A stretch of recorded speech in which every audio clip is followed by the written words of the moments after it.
The Bible. Is it hard to understand? When it comes to reading the Bible, the first thing that comes to mind is the fact that this is the Word of God. The seals have been broken, and the truth is here. And when we go throughout the scriptures, when we go throughout extra biblical records, we find that the language that God employed, that He used to create the heavens and the earth, was the Hebrew language. Christ said, I came for the lost sheep of the house of Israel. But yet no one, no religious leader, no religious church out there anywhere can now identify the 12 tribes of Israel. Can we? God is quite simple, but it seems as if man makes understanding Him hard. What are those mysteries? The truth of your book and the truth will make you free. The Hebrew and Bible Academy, you're invited.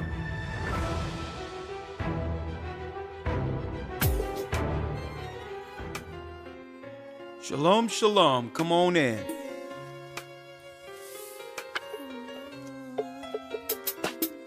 Blessings, brothers and sisters. Blessings. The East is where we're from. The 12 tribes of Israel. Shalom, shalom. In 721 BC, the Assyrian king, he took us down, we fell. With a great escape, we went through the Euphrates. The Lord held the water still. Blessings. To a land where no mankind dwelt, we went. The 12 tribes of Israel. That's who we be. That's who we be. Manasseh, the Cubans, Ephraim from Puerto Rico, and Valley from the Isles of Hawaii. The Lord is calling back Israel. From Panama, He's calling us back, brothers and sisters. Come on. the Dominicans, AHAYAH's gathering Israel.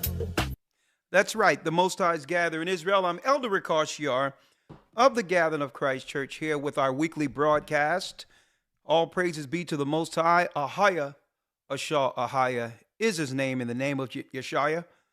Through the Rawak, YASHAYA is its true name. There was no such letter as J, so it would have been impossible for anyone to have been casting out spirits in the name of Jesus. Okay, there's so many lies we had to dig through as a people to get to where we are today. In the time of the awakening, brothers and sisters, there's so much going on, and it's to a degree where, folks, I didn't want to wait. I'm like, hold on, 6 o'clock is too late. I'm going to jump right in here. Oh, Apanilwa. I'm doing fine, Apanilwa. I'm doing fine. Thanks for asking. I hope you all are doing fine. I'm blessed, ready, trying to stay warm with the climate being pretty cold. Even in Texas, snow is falling all over the place. And it was told Moses many years ago, right? It was told to our prophets that if we begin to change the time, then the seasons will begin to come, what? In and out of course. And as you can see, in areas that you would normally have sunshine, there's snow. But I digress. We're here this evening to connect the dots for all of you brothers and sisters politically.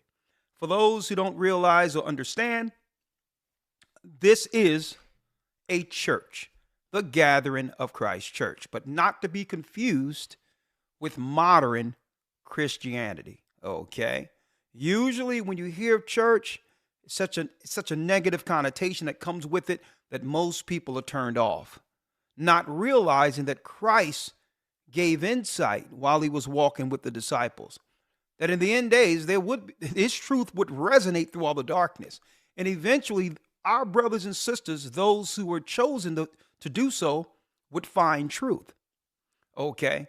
So regardless of the negative connotation that comes from the New World Satanic Church that we see today, the New Age movement when it comes to mega churches, folks, because we didn't give up, even through that adversity, even through the destruction that came through the church, the Most High revealed to us the church that was in position before the fall of our nation, Jerusalem. So I thank the Almighty. Brothers and sisters, if you're fairly new and have been turned off from the word church, stick in here with us, okay? And have some understanding, because even Christ stated that the kingdom is for few. Many shall say, Lord, Lord, didn't I do this? Didn't I do that? Didn't I cast out spirits in your name and all these others? Didn't I help people? And Christ's going to look at that same so-called servant and say, hold up, I don't know you. Turn away from me, you worker of iniquity, for I know you not. I don't know you because you didn't know me. Okay? You were teaching about another Christ. You were teaching the New Age movement. You were teaching inclusion. You were trying to assimilate my people into the satanic New World Order. Get out of my face. Now, when we focus on that Christ in of itself, we realize the Bible isn't wrong. The original church was correct.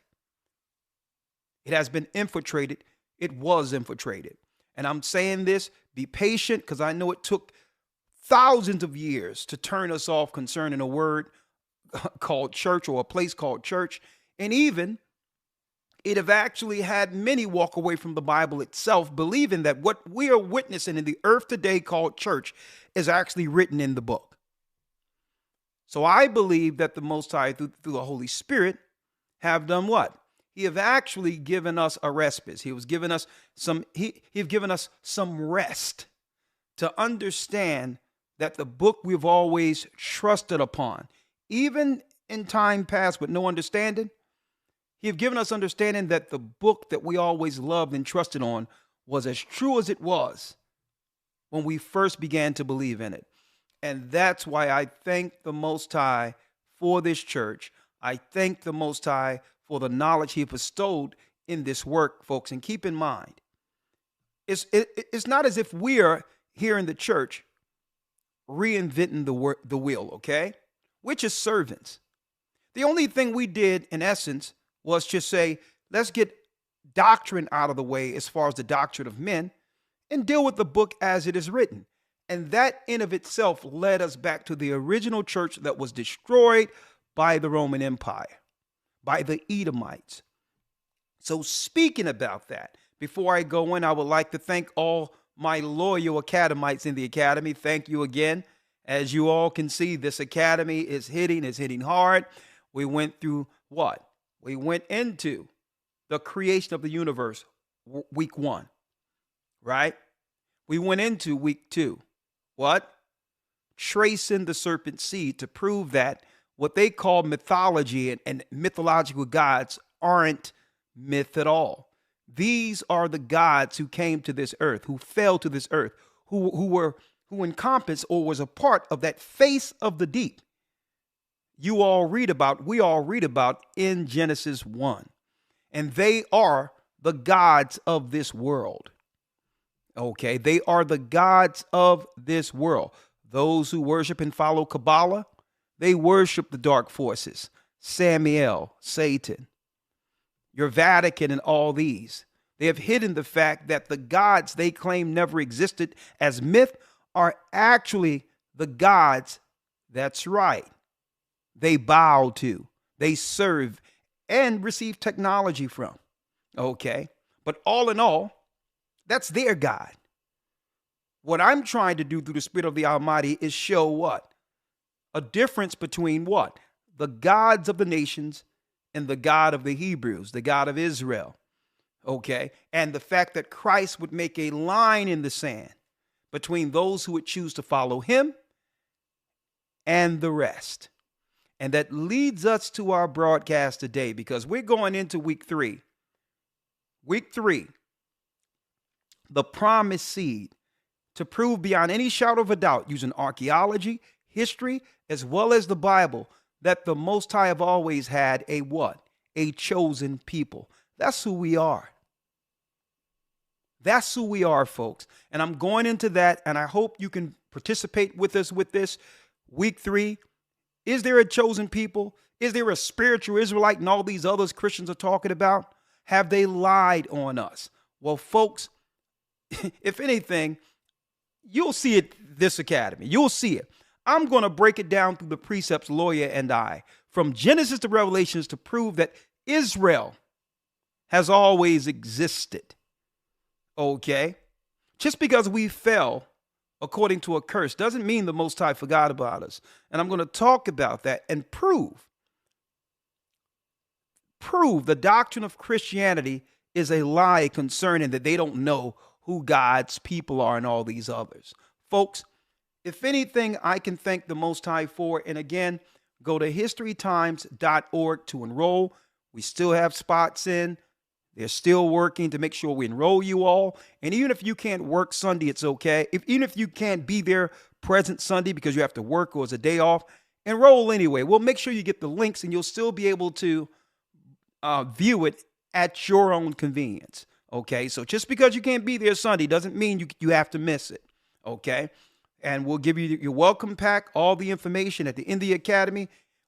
At the end of the academy, I give you my personal precept booklet and all that. I would love for you to be a part of it because your help us help so many. So go to historytimes.org to enroll. Now, jumping right in, brothers and sisters, jumping right in. As you can see the title, Divisive Politics and the New World Order. So many people out there try to shame us from talking about politics and the things the Bible describes as prophecy when we go into politics. Let me make this clear, folks. If one don't know politics, you don't know prophecy. There's no way to separate the two. Why do they want Christ dead? Because he was disrupting the social landscape of the world. Okay? Because of the prophecy concerning him coming to free us. The same people whom the Edomites or Romans were depending on to help them build their new world order. So if you don't understand policy, even in the book of Daniel, it says, through policy, they shall destroy many. Destroy who? Us. So we've been ignorant to policy, believing that if you go into the Bible, you're supposed to just sing hymns and praise Jesus without understanding what's in the book. If you don't understand policy, you don't understand. If you don't understand policy, you will never understand prophecy. And I hope to give brothers and sisters understanding of how important that is this evening. If anything, right? If I can thank the internet for anything, right? In particular, right? I can thank the internet for coming up with a very convenient word to what the world had been doing to our people for a long time. Right? If anything, I can thank the internet for coming up with this one word that quantifies what they've been doing against us. Folks, it seems as if the world have trolled our people forever. Right? If anything, the internet, we can thank the Most High for that word troll, because it seemed as if that's what they've been. Now that we've come to the knowledge of the truth, it seemed as this whole thing have been inside baseball for a few. And anytime we come to the realization that, hold up, are we intentionally being left out and attacked? Is this systematic? We talk to any people. We talk to East Indians. We talk to Jews. We talk to white people. We talk to our own Christian pastors. And they'd be like, well, no. Everything is on an individual basis. Everything is just happenstance. But folks, when we dive into this today, you're going to realize the whole world have trolled the children of Israel for a very, very long time. Right? Hit the like button for us because we are about to jump in. We are about to jump in. Before I jump in, let me say hello to a distinguished partner in Christ, Elder Lawyer. Yes, sir. Shalom. Shalom. Shalom, Elder Lawyer. Shalom, sir. How you doing? I am blessed by the best, and his name is AHAYAH. Let me turn this down a little bit, just a little bit. I'm a little hot. This mic is a little hot. Yeah, I'm going into it today, Elder Lawyer. We have it already, right? I'm going to drop a few things today. I just need you to assist me. I got it all set up. First and foremost, again, you're doing well, right? Yes, sir. Okay, most people would think that we match shirts before the broadcast. You would think so, right? Hey, listen, they have no idea. We had no conversation beforehand, but it's all right. Yes, sir. That's how it is in the spirit, right? That's how it is, right? Absolutely. Here it is. Let's jump right in. Jump right in. Here we go, brothers and sisters. What are we talking about?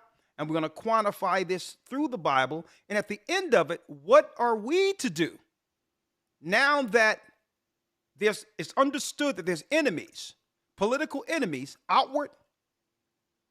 outside of our people, and the most dangerous are those within our people. We're going to talk about that. Politics and divisive politics and the New World Order. Let's jump right in, starting with Trump, along with a very important sidekick. All right, let's start with Trump on the campaign trail. Because most people believe, Elder Lawyer, that because we speak of the evil politics that come through Democrats or liberalism, that we're Republican.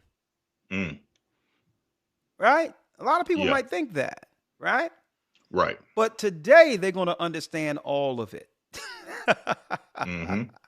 Right? Right. Because you cannot have someone who keep stating over and over for years that they're going to build a wall. You can't hear someone say that and not have that in of itself raise a red flag, especially the wall that was built around us before they destroyed Jerusalem.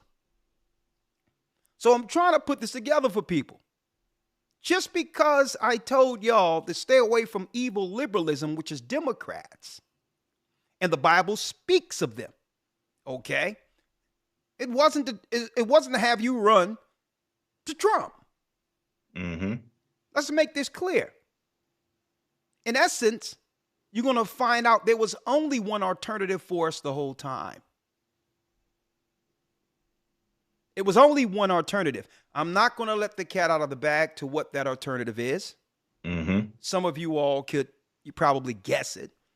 But all in all, this is vetting time for those who can see how people that are close to you, be it your family members, be it your children, be it your close circle, how these people interact and operate in the midst of all these crises that we have seen and will embark upon, will in fact tell you that it will, in essence, tell you those you will have to separate yourselves from before they tear you down.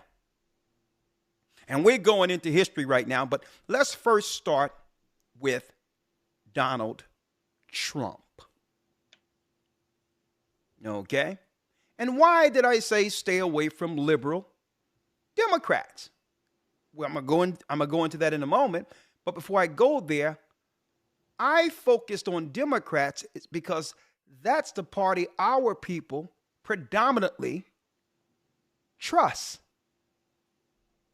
Therefore, everything you see in our community right now is a direct result of those politics. That's why. Why would I talk about Republicans when our people don't vote for Republicans? So if you look at what's going on in our neighborhoods, the destructive behaviors that's happening, and we've been predominantly a liberal Democrat constituency, common sense will tell our people that they have been what? Formed to destroy us. So why would I focus on a party that our people don't even care about? How did the New World Order, Satan, use either of these particular parties against the children of Israel?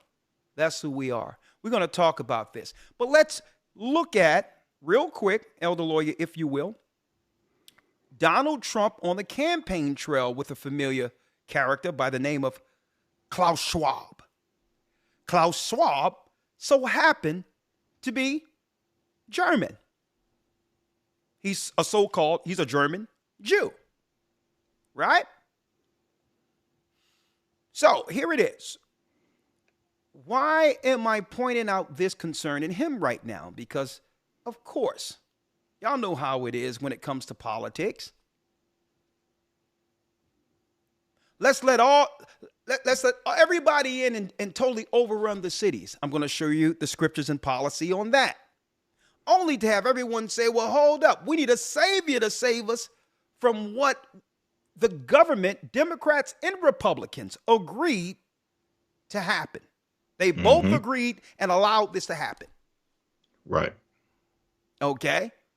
So automatically everyone is going to run to the next side. Right? Knowing that both of those parties together allowed the migrants to overrun the cities. Why are they overrunning the cities? And what are the politics in place to remedy or to solve those issues? Well, I guess that's what Trump and this New World Order leader by the name of Klaus Schwab probably were discussing. A matter of fact, it used to be called Bilderberg, but they just had another meeting, Bill Gates and others, with this guy here from the World Economic Forum last week. Now, what they're going to talk about, I'm going to deal with that next week, but I want to focus on what? The divisive politics and the New World Order.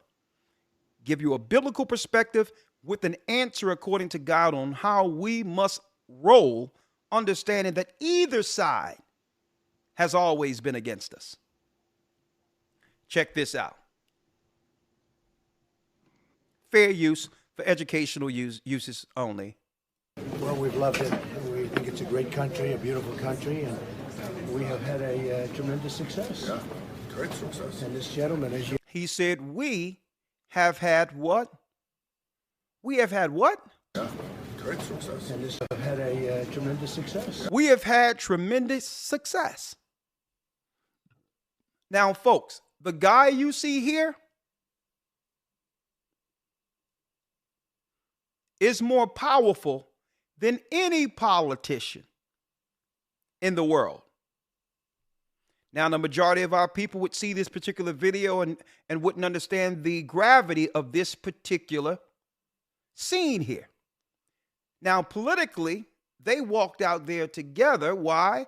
For what you call a photo op, a public pronouncing to the world that Trump is on board with the World Economic Forum's agenda. What does that agenda have to do with us? Well, folks, the World Economic Forum shapes the policy that usually comes out of crises. See, one thing, the Constitution means nothing at all in the midst of a crisis. Automatically, all of the decisions go to who? Go to those who are in control over world crises. See? So if there's a cold, if there's a disease, if there's a war, well, guess what, folks? These are the think tanks who dictate what happens in your country, regardless of the laws the citizenry are currently under. Let me play it all the way. Well, we've loved it. We think think it's a great country, a beautiful country, and we have had a tremendous success. Yeah, great success. And this gentleman, as you know, he's done a great job. Thank you very much. This gentleman, as you know. Well, we've loved it. We think Look at this. See this? This gentleman, as you know, has done a great job.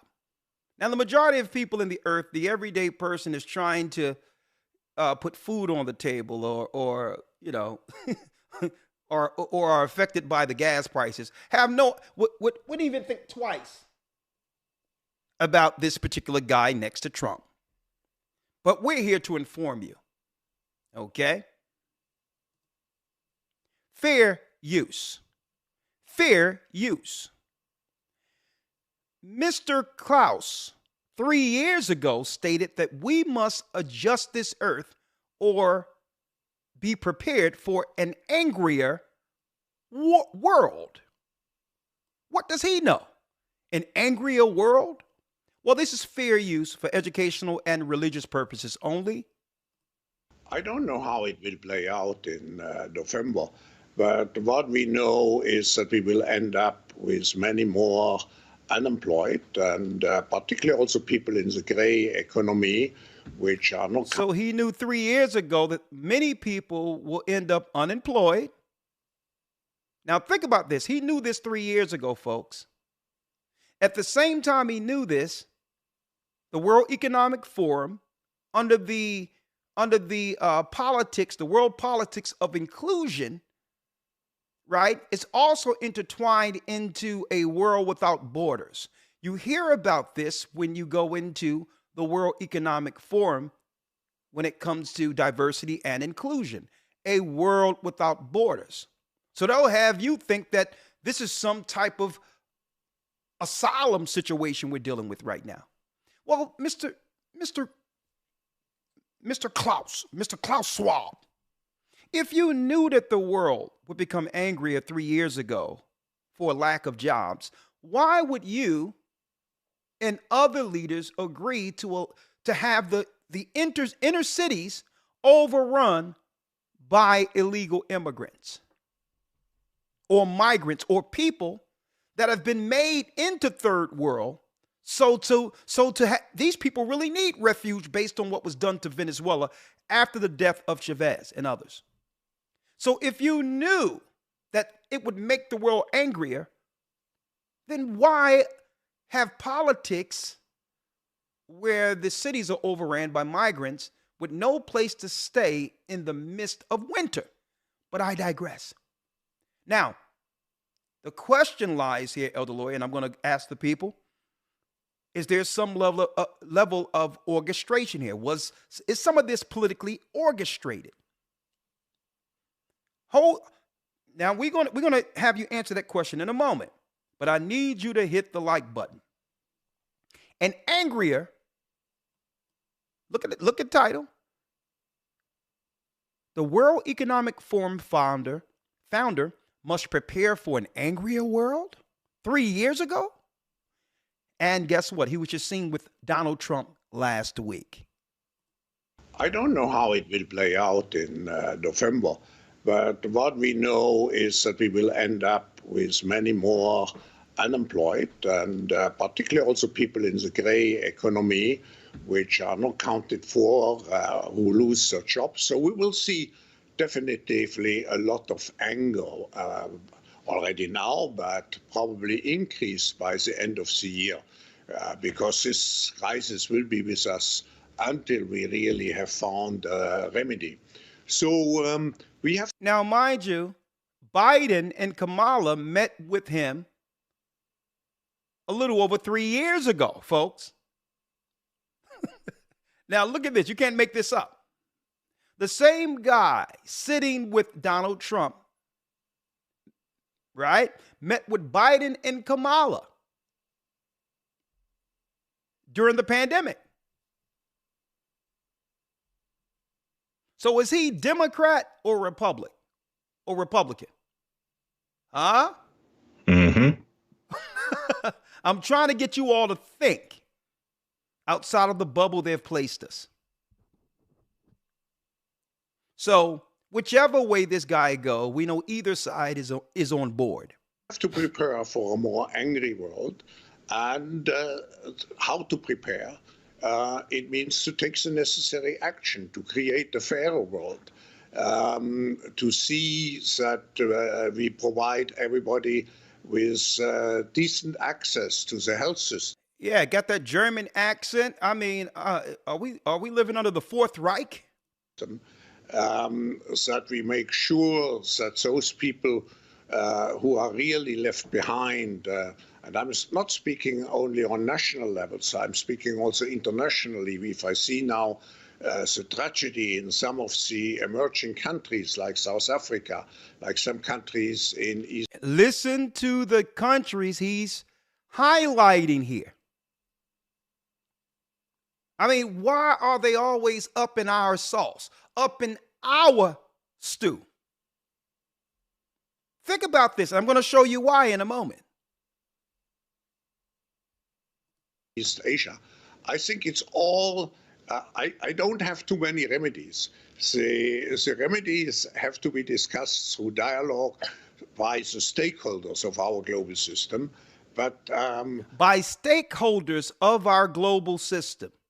He's saying decisions have to be made by stakeholders of our global system, not by our elected officials. See, I have to stop this and break it down for y'all so that you brothers and sisters can understand what's going on. So who are the international stakeholders who are making decisions for what you would call free countries? I just see the need for such a dialogue, and I see the need for action. I see the need for a great reset. To what extent? I see a need. Elder Lawyer, you probably missed this. You could put yours on mute, Elder Lawyer. I knew you was listening. I know you was listening to it. Don't worry about it. I'll bring you in a second. Yes, sir. Yeah. He said, I see the need. Now, this guy must be very important, right? I see a need for a global reset.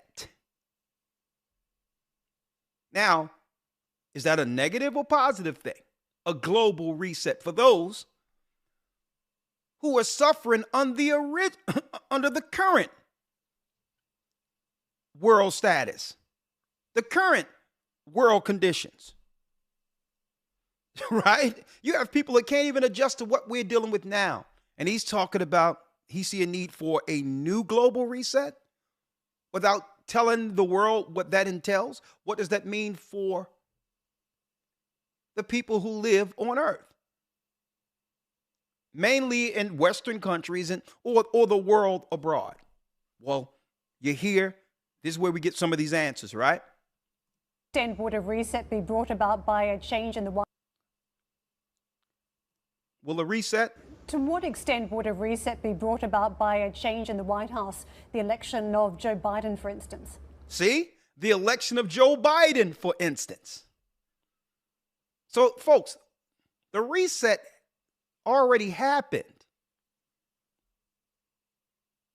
When they released the world out of the pandemic, the world was released into a new system.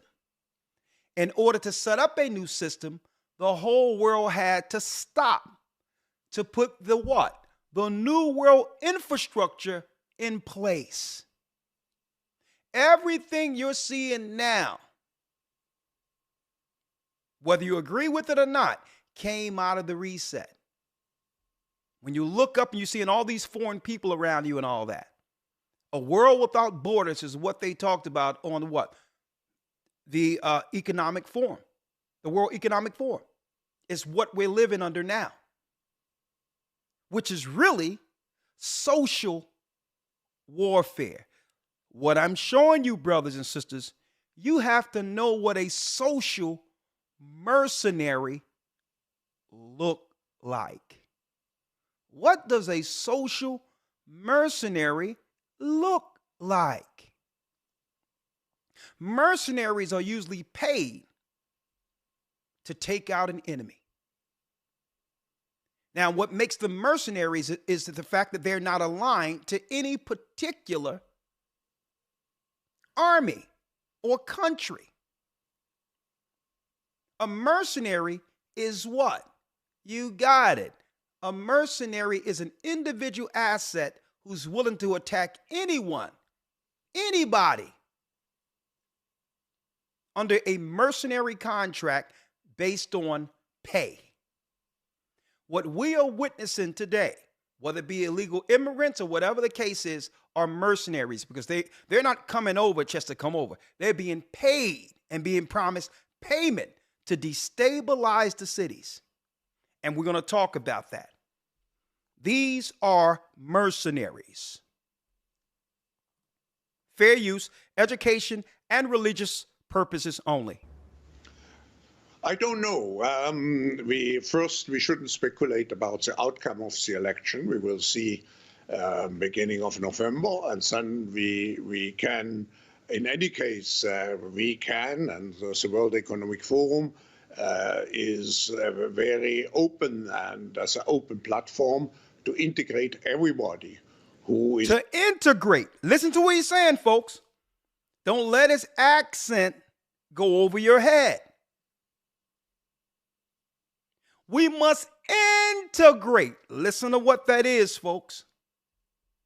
Folks, listen. What is opposite of integration? Segregation. Remember, I've told you this. We're going backward now in a moment. Segregation, desegregation was the New World Order's plan to destroy us. The opposite of integration is segregation. Follow me here. Is willing to address those issues in a spirit, which means... in the spirit of Satan, obviously. To exercise here true global citizenship.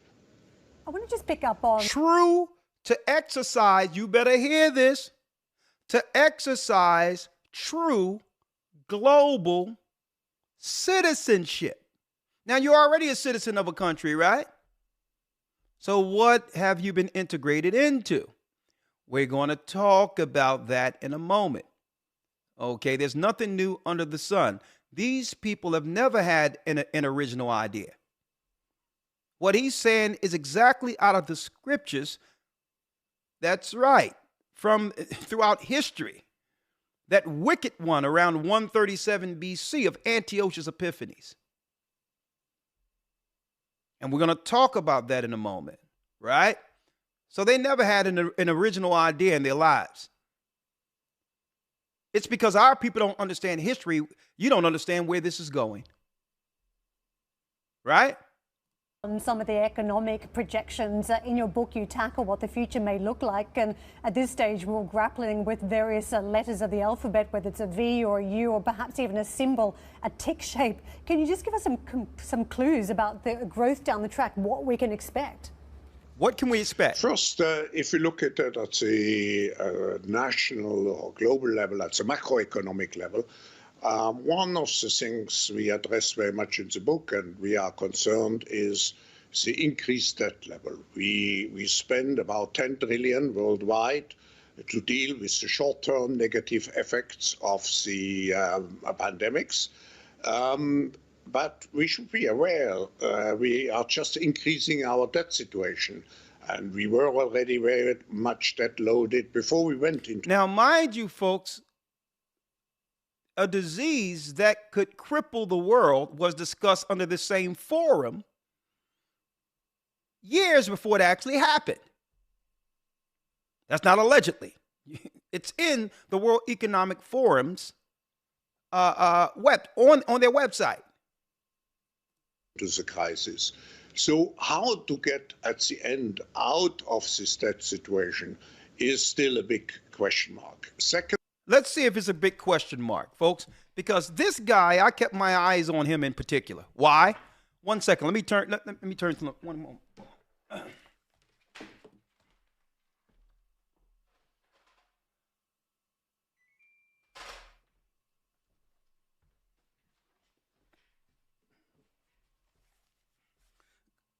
going right along, because I don't want to spend too much time on him, but I kept my eye on this particular character for a long while now. Now, he just met not too long ago also with Bill Gates last week. And what's discussed is that there's a possibility of another thing coming 20 times more virulent than what was discussed a few years ago that shut the world down. Now, I don't know how they would know this, out of nowhere. How would they know exactly how something is going to affect something in the future?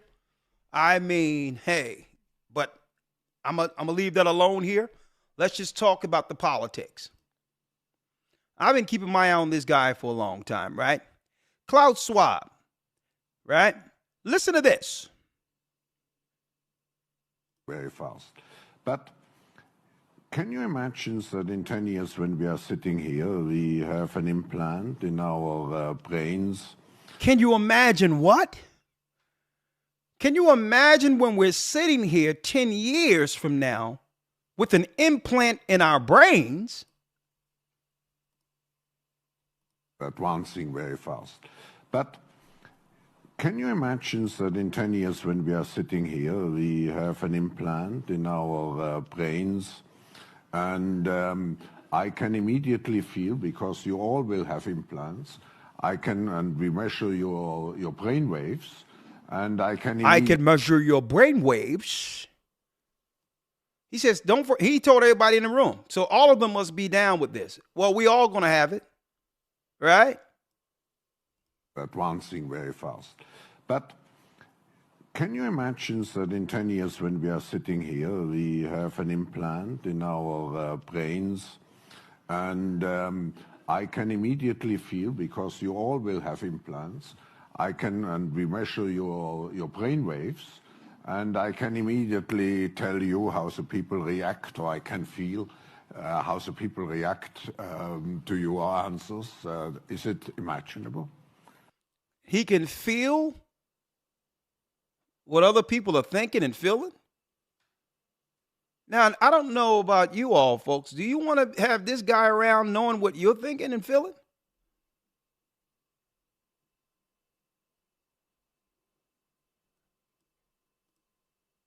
Advancing very fast. But can you imagine that in 10 years when we are sitting here, we have an implant in our brains, and I can immediately feel, because you all will have implants, and we measure your brain waves, and I can immediately tell you how the people react, or I can feel how the people react to your answers. Is it imaginable? I think that is imaginable. I think I think, you can imagine that. You can imagine, well, you're going to be sort of transplanted into, the internet, so to speak, to live forever in a digital realm. You can imagine that, you just in your biological incarnation are going to live to be some, very long age. Yeah. I can't imagine it. I cannot imagine it. I cannot imagine it. Let me get to the next thing here. Klaus Schwab was born in Ravensburg, Germany, and received his academic education at the Swiss Federal Institute of Zurich, the University of Freiburg, and Harvard. Listen to this, folks. And Harvard University. Remember that. Graduating with a doctorate in engineering, a doctorate in economics and social sciences, and a master in public administration, right? Who is he? The founder of the executive chairman World Economic Forum, so that when you see things like this, you'll understand prophetically where we're going. Wake up, folks. Well, we've loved it. We think it's a great country, a beautiful country, and we have had a tremendous success. Yeah, great success. And this gentleman, as you know, he's done a great job. Thank you very much. Thank you. And this guy, as you know, have done a great job, right? I'm just filling the blanks for y'all now. Now we're going to get to our next guy by the name of Carroll Quigley. Right? Carroll Quigley. Right? Now, he came into prominence around the Nixon administration, an author and others. Right? Let me drop this for you. Okay, he was also a main component within the politics during the time of FDR, Franklin D. Roosevelt. And this guy is serious because he told us exactly what we're experiencing in our communities in the United States right now. He said exactly how it would happen. Who is he? Look at it clearly, folks. And I'm going to give you the prophecies and the Bible prophecies and understanding on this of who we can relate these so-called world leaders, philosophers, and I would say esoteric seers to, right? Carroll Quigley, right, was an American historian and theorist of the evolution of civilizations. He is remembered for his teaching work as a professor of Georgetown University, folks. But look at this here, right?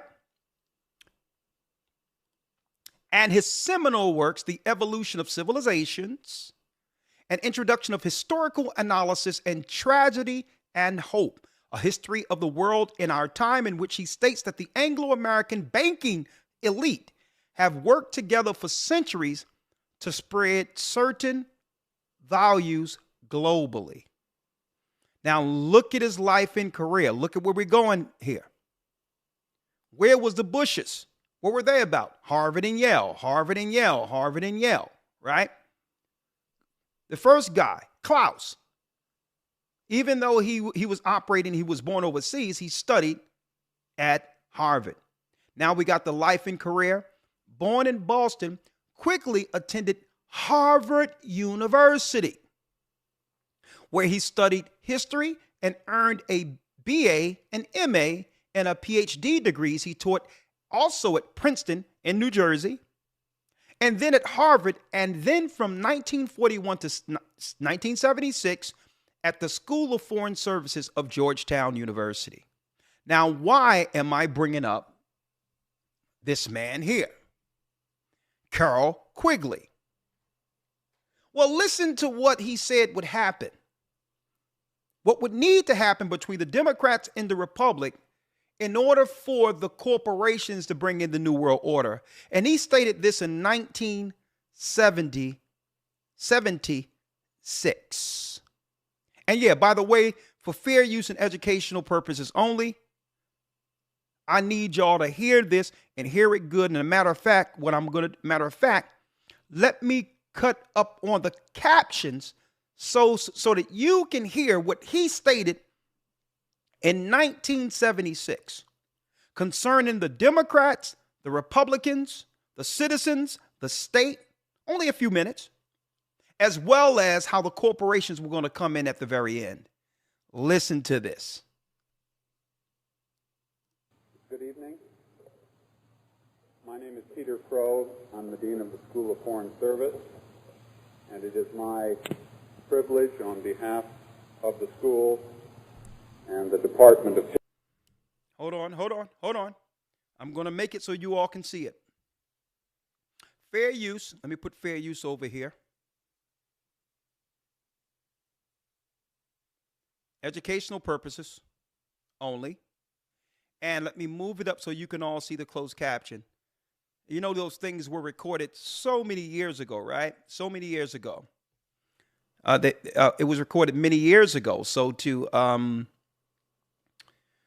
it was transferred from audio tape onto video so we can understand it today, okay? So bear with the grainy audio, okay? Please bear with it.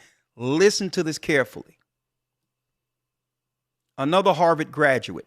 Listen. Good evening.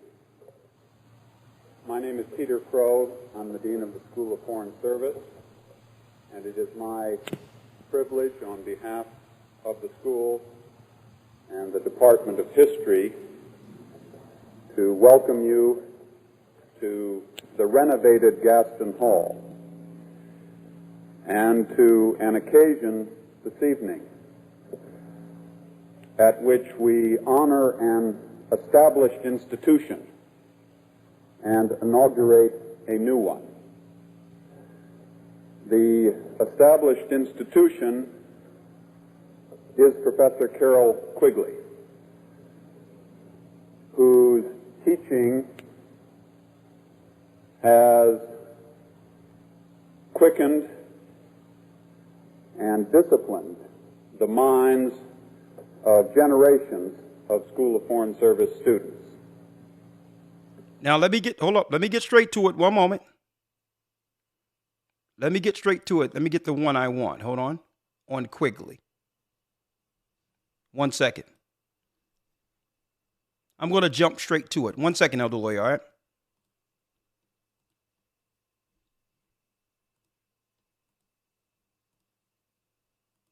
Bear with me. Hold on.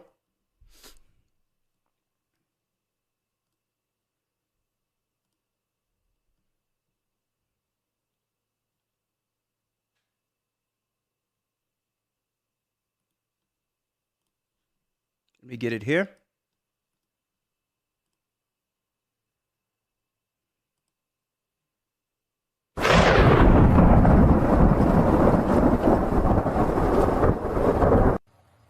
There have been numerous... Okay, this is what I need, okay?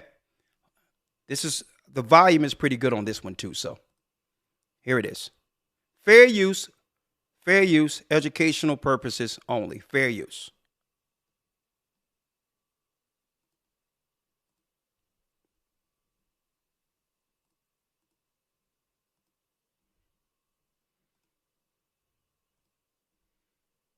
Okay, we good. Check this out. Elder Lawyer, listen to this.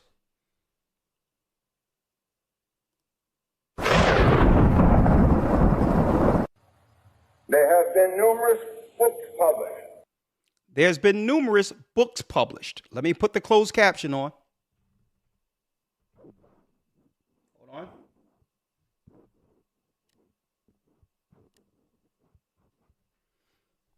One second here.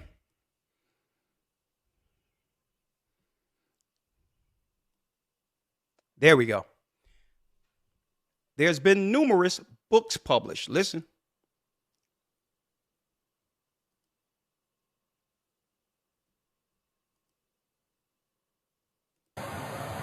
There is a basic assumption that only two kinds of interests or entities operate in the area of political action. That is, individuals and the government.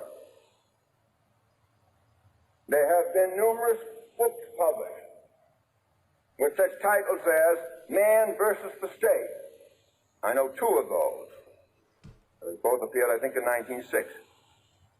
We hear about big government as a threat to the individual, and so forth and so forth.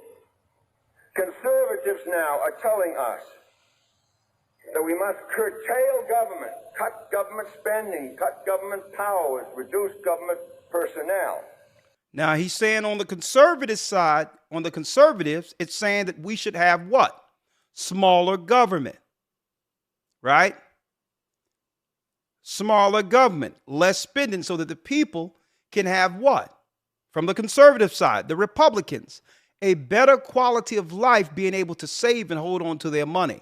That's the conservative side he's talking about now.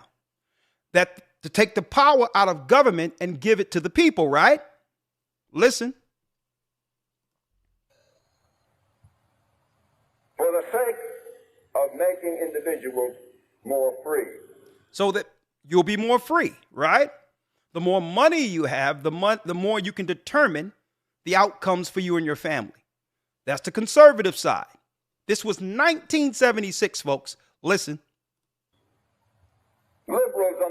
hand, are still telling us, as they have for a long, long time, liberalism is who? Democrats. in order to make Hold up. Liberalism are the Democrats. So there's two thoughts of thinking amongst the citizens that the government use as a form of control. One say, well, we're anti-government when it comes to all the spending and all these others. Government should be there to pave roads, give us military to protect our borders, and to stay out of the way of citizens, free citizens, law-abiding citizens who are operating under the Constitution. Stay out of our business. But check out the liberals now. Liberals are Democrats. Conservatives now are telling us that we must curtail government, cut government spending, cut government powers, reduce government personnel for the sake of making individuals more free. Liberals, on the other hand, are still telling us, as they have for a long, long time, that in order to make individuals free, we must destroy communities. Oh, look, the liberals are saying in order for us to make the people free, we must destroy communities. That's the Democrat ideology. So you wonder why our communities are destroyed? This is the modus operandi. This is why the liberals operate to destroy communities to have their own outcome. Right? Liberals or Democrats must destroy communities. Now, this is the party that we've been aligned with to help our people in the ghettos, folks, in the inner cities. Did y'all know this? More free. Liberals, on the other hand, are still telling us, as they have for a long, long time, that in order to make individuals free, we must destroy communities. By communities, I mean villages, ghettos and cities, ethnic groupings. Ethnic groupings? Isn't that us? Hold up. Hold up. Ethnic groupings, religious groups, folks. The freedom we are afforded today is because our people stood up who believed in God. The civil rights movement came grassroots out of the Christian church, the black Christian church at that. So it says the liberals were put in place to destroy communities, ghettos, and religious groups. Things, listen to this clearly, anything which is segregated, which means separated from outside forces or influences. See? Because if we are over our own institutions, our own schools, now they can't come in with poisons or anything else and advise us to do something contrary to the group. Right? Religious group. So liberals are set up to destroy the foundations of what our people have always stood for. Segregated. We must destroy them so that all individuals would be, if possible, identical. So that all people, if possible, can become identical. Including what? Boys and girls. Including boys and girls. 1976 tells us they knew why the Democrats was set up from the beginning. We're at the last phase of the liberal plan to destroy us. Long time. That in order to make individuals free, we must destroy communities.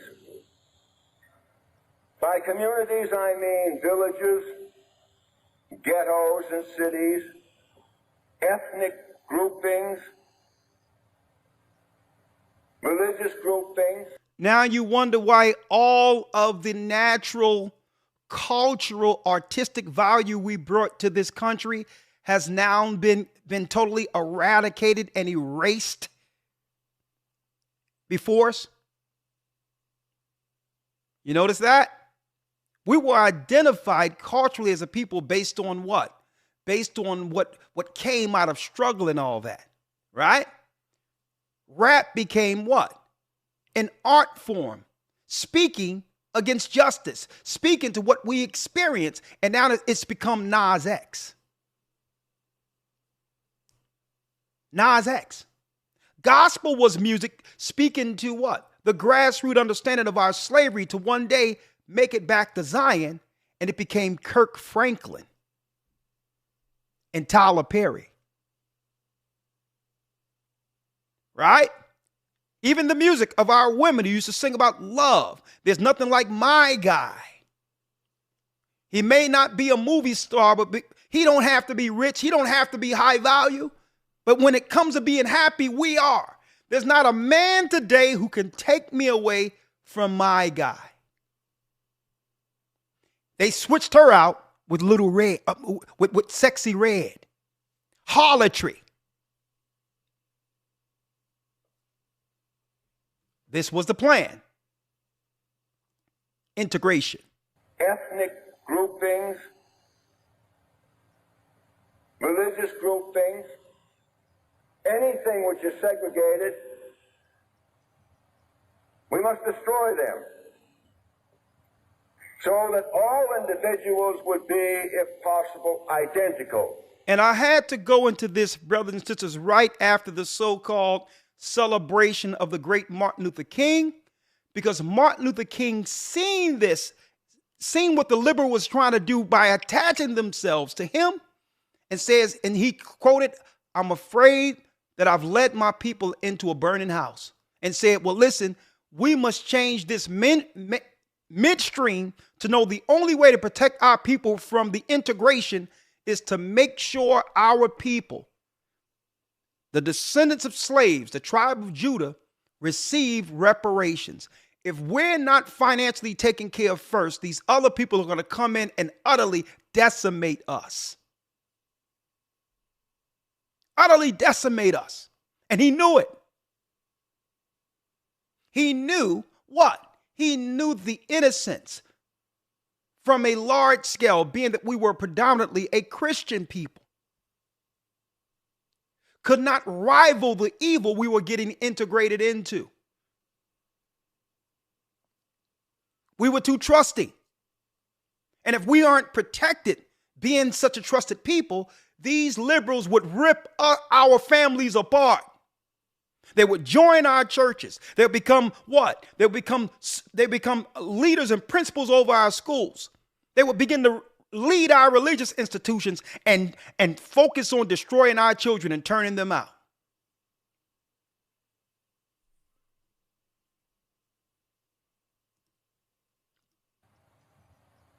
We must destroy them so that all individuals would be, if possible, identical, including boys and girls. Including boys and what? Including boys and girls. Transgenderism. Folks, this was a private meeting amongst the elites on what the liberal agenda should be, what their plans are for where our people live.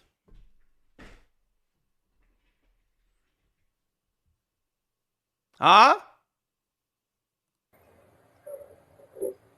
But the area of political action, and I won't draw it on here, but just assume a circle of political action in which you have government,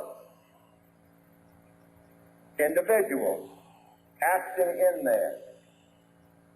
But you also have at least two other groups, really three others, voluntary associations. Voluntary associations, folks.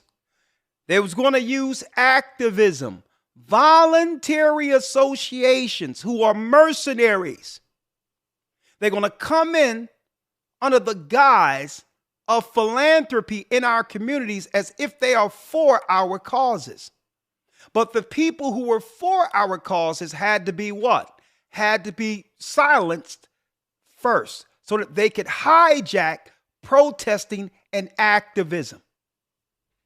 So they'll do it through voluntary associations like the satanic Marxist Black Lives Matter.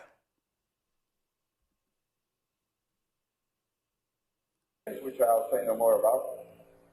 Corporations and corporations, communities. And if the liberals destroy communities. Now, once the liberals destroy the communities, are they not destroyed? For the sake of the individual. For the sake of the individual. And the conservatives destroy big government for the sake of individuals. And the conservatives destroy the state government for the sake of individuals. Because why? Conservatives are saying less government, more money in our pockets. So that means the state or the government cannot grow beyond the people. So if each of those work on either side, you're going to have an area of political action in which irresponsible and immensely powerful corporations are engaged in opposition. So then the corporations come in, are engaged in opposition. Now, this is where your corporations come in. To individuals who are socially naked. Because the people on either side are socially naked. Why? They have what? They have intentionally and successfully divided the nation. Now the corporations, strengthened by the banks and industry and all that, international industry, can now control that particular country through what? Through the spirit and politics of divide and conquer. There's no opposition. The conservatives are fighting against the state, and that's right. The liberals are destroying the community, so our people, poor people and others are just trying to live. Right? So the corporations have to come in with solution. World Economic Forum, anyone? Are we putting this together for you? And indefensive. Now, the reason why I pulled this up, let me show you.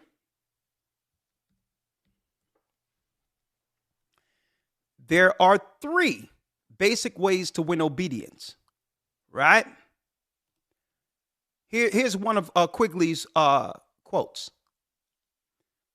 There are 3 ways to win obedience: by force, by buy-in consent with wealth, and by persuasion. Quigley, Harvard professor, right? Now watch where I'm going here. Watch where I'm going. Thank you, other lawyer, because you sent this to me a couple of minutes ago. I seen it the other day. They could not roll this out until they get rid of those who resisted. No way liberals would have been able to destroy our inner cities if Martin Luther King and Malcolm X lived. They was tipping our communities off at a time where all the religious institutions were united and aligned against those on the outside of us. Fair use. So now we see how the enemy works on the outside. Now let's talk about the politics on the inside. Divisive politics and the New World Order. Fair use. Hit that like button for me, please. Please. Many people need to hear this.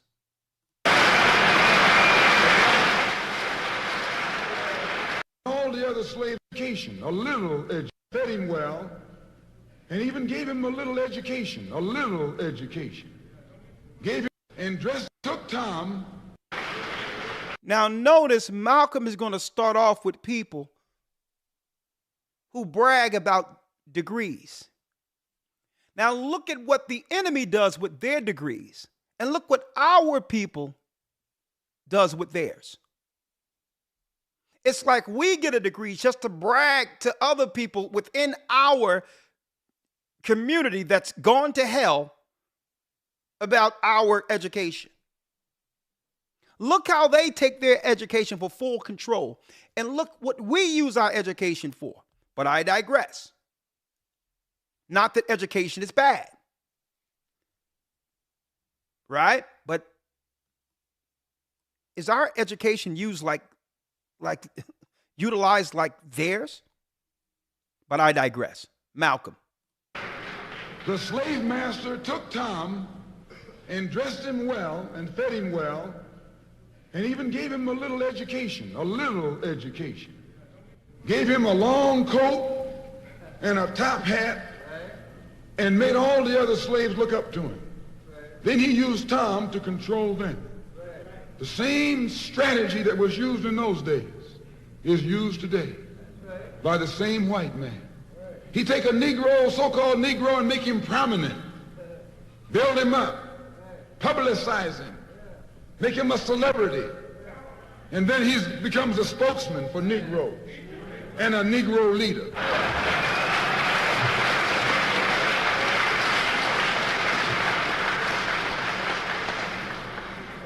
I would like to just mention one thing else quickly, and that is the method that the white man uses, how the white man uses these big guns or Negro leaders against the black revolution.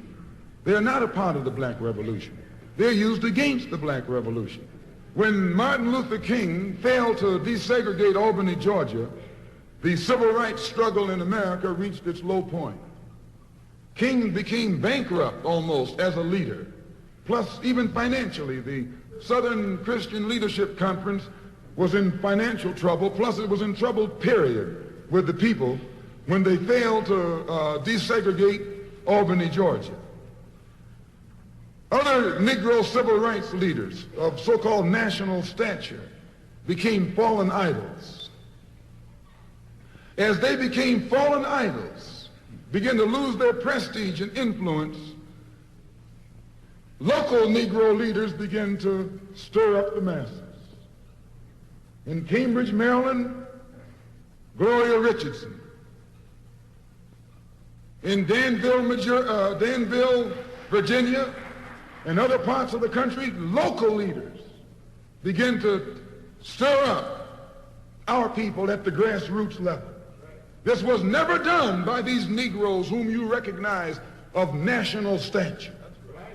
They controlled you, but they never incited you or excited you. They controlled you. They contained you. They kept you on the plantation. As soon as King failed in Birmingham, Negroes took to the streets.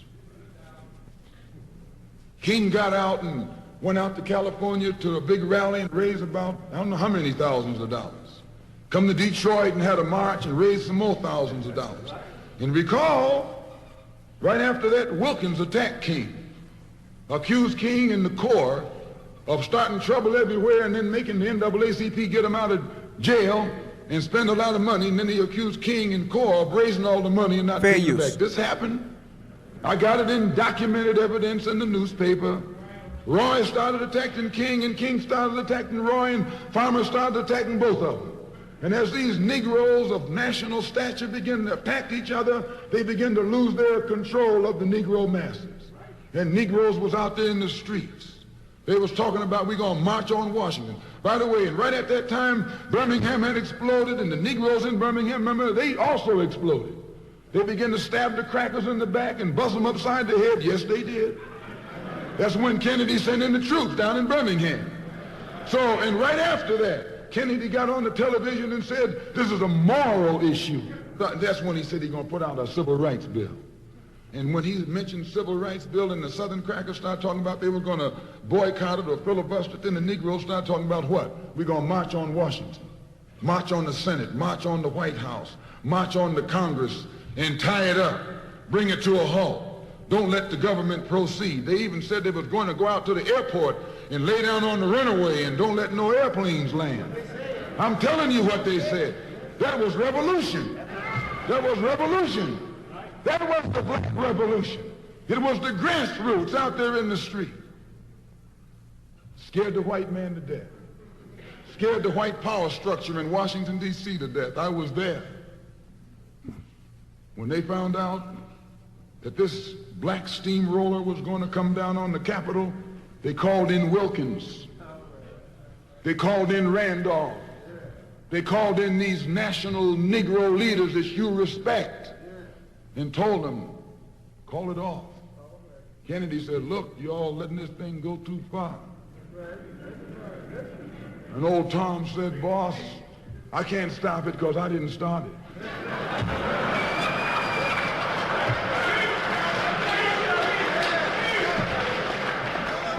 I'm telling you what they said. They said, I'm not even in it, much less at the head of it. They said, these Negroes are doing things on their own. They're running ahead of us. And that old shrewd fox, he said, well, if you all aren't in it, I'll put you in it. I'll put you at the head of it. I'll endorse it. I'll welcome it. I'll help it. I'll join it. A matter of hours went by. They had a meeting at the Carlisle Hotel in New York City. The Carlisle Hotel is owned by the Kennedy family. That's the hotel Kennedy spent the night at 2 nights ago. Belongs to his family.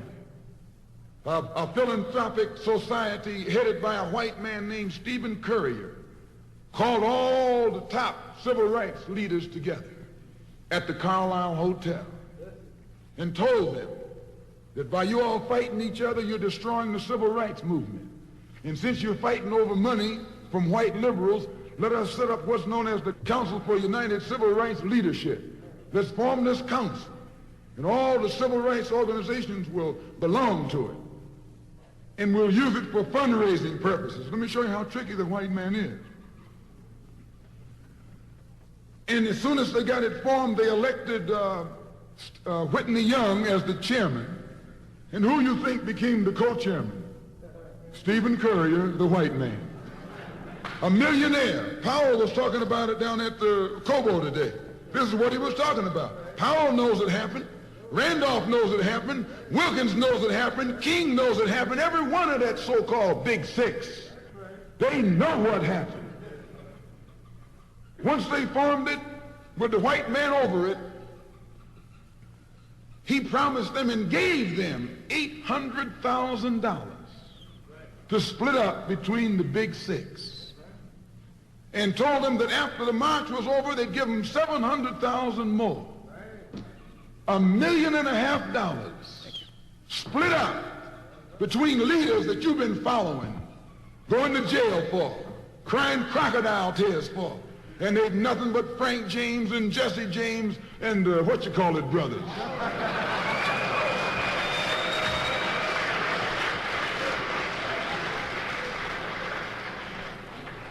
Soon as they got the setup organized, the white men made available to them top public relations experts.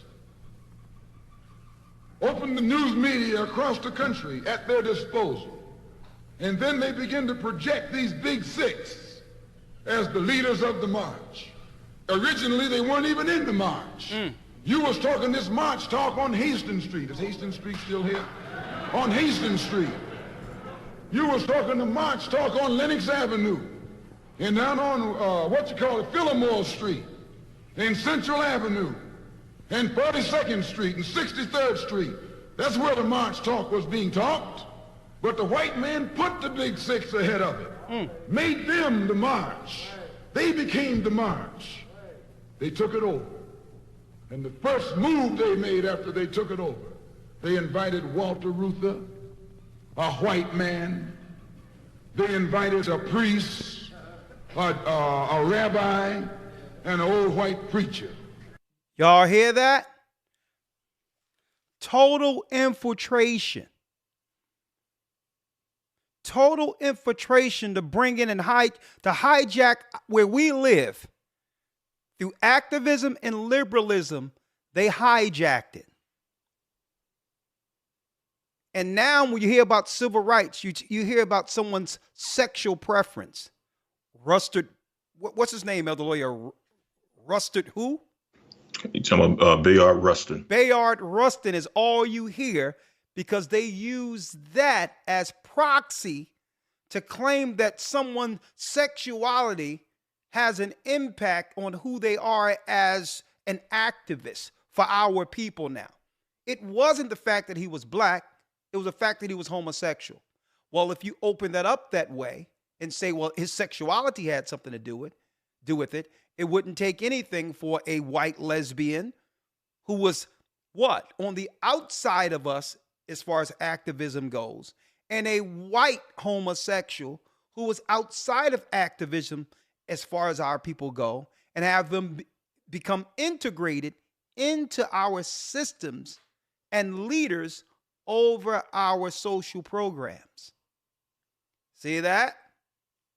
Malcolm spoke about this. Yes, old white preacher.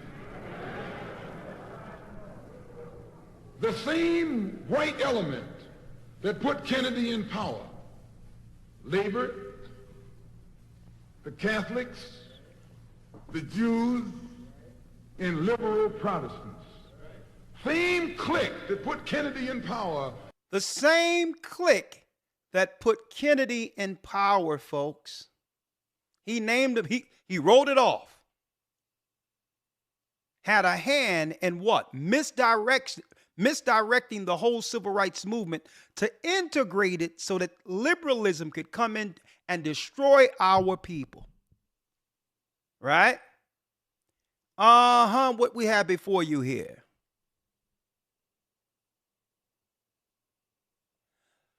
The Kabbalah,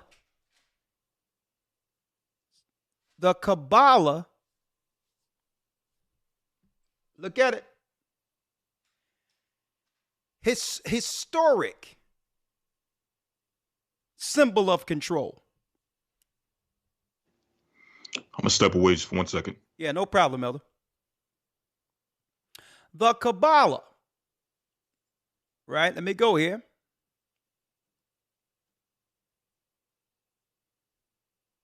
Right? Let me show it. The Kabbalah, structure of control. All the way from, as you can see, this is the Kabbalah, folks, which is the actual structure of what the Kabbalists use as a control mechanism and the symbol that came out of the tree of good and evil. At the top, you have the Canaanites, right? The Canaanites here, who end up integrating or bringing the tribe of Dan into their priesthood to destroy their own people, right? You see that? A Canaanite infiltration. Satan's seed. Baal worship. And then on the right side, you have the kings of Babylon, right? Right here.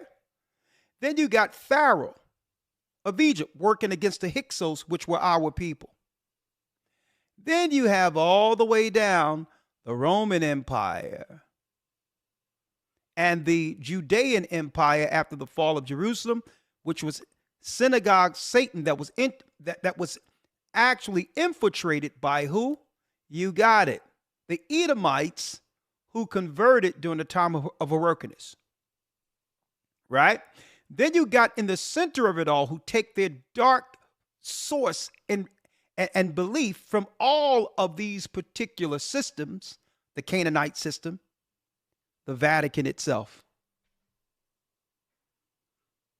the Roman Catholic Church. And then you got the Knights Templar, who have hid themselves under new names, modern names like apologetics. Then you have the Khazars, the Romans who went into Khazaria during the 3rd century under the name of the Basilians, okay, who became the serpent people and eventually integrated into what we call today a different form of Judaism. These were Edomites who were called Basilians, who worshiped Satan outward, and eventually, between the 8th and the 11th century, converted into Judaism. Then you have what? The black nobility of Switzerland. Then you have the Grand Masters, Freemasons. You have also the Jesuits. The Jesuits is a spinoff out of the Knights Templar. And then they founded the New World Order, which is the Illuminati, 1776, under the Bavarian government. The Illuminati was formed. And out of that came what? Novus Ordo Seclorum, the New World Order, right? Now, I'm going to be talking about this and more, right, as we go deeper into bringing this together. As we come closer to the end, you're going to be hearing about how the Baal worshipers and all that are under one big political cabal against the children of Israel. Now, Elder Lawyer, are you with me? Yes, sir. Now, before I go into some scriptures to resolve all of this, of what we've seen with Klaus, how they were seeking to destroy us by taking down the walls of segregation, only to infiltrate and destroy us. That's where regenerification really came from. When they came in to actually, with their plan, to assimilate us into the New World Order. We have to first discuss and understand, what is the New World when it says New World Order? Well, in order to understand that, we would have to understand what? The nuances of the old world. Right? The New World came out of what? The diaspora, when our people was what? Divided in 721 BC, when the Northern Kingdom and the North American Indians and others traveled over into new lands. And then later, our people were destroyed in Judea and ran into different parts of Africa. We ran into different parts of Spain, right? And we was conquered by the Edomite Christians as well as the Ishmaelite Muslims, right? So they found us in the New World, and needed to do what? There was a need for an order of the New World, because what? The Roman Empire already had the old world on lock. So when you hear the word New World Order, brothers and sisters, in a nutshell, they're telling you that they must consolidate and control the people of Israel who are scattered and eradicate them before the coming of the Messiah. The New World Order is taking control of the new world like they've already conquered the old world. It has everything to do with you and I, who are from the lost tribes of Israel.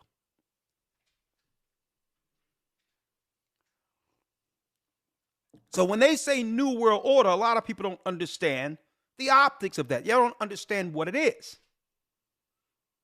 All in all, you have to understand, well, who controlled the old world?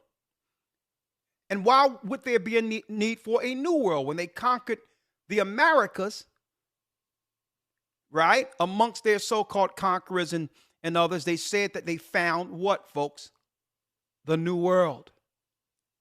And now they're looking to establish, after finding these people, a new world order.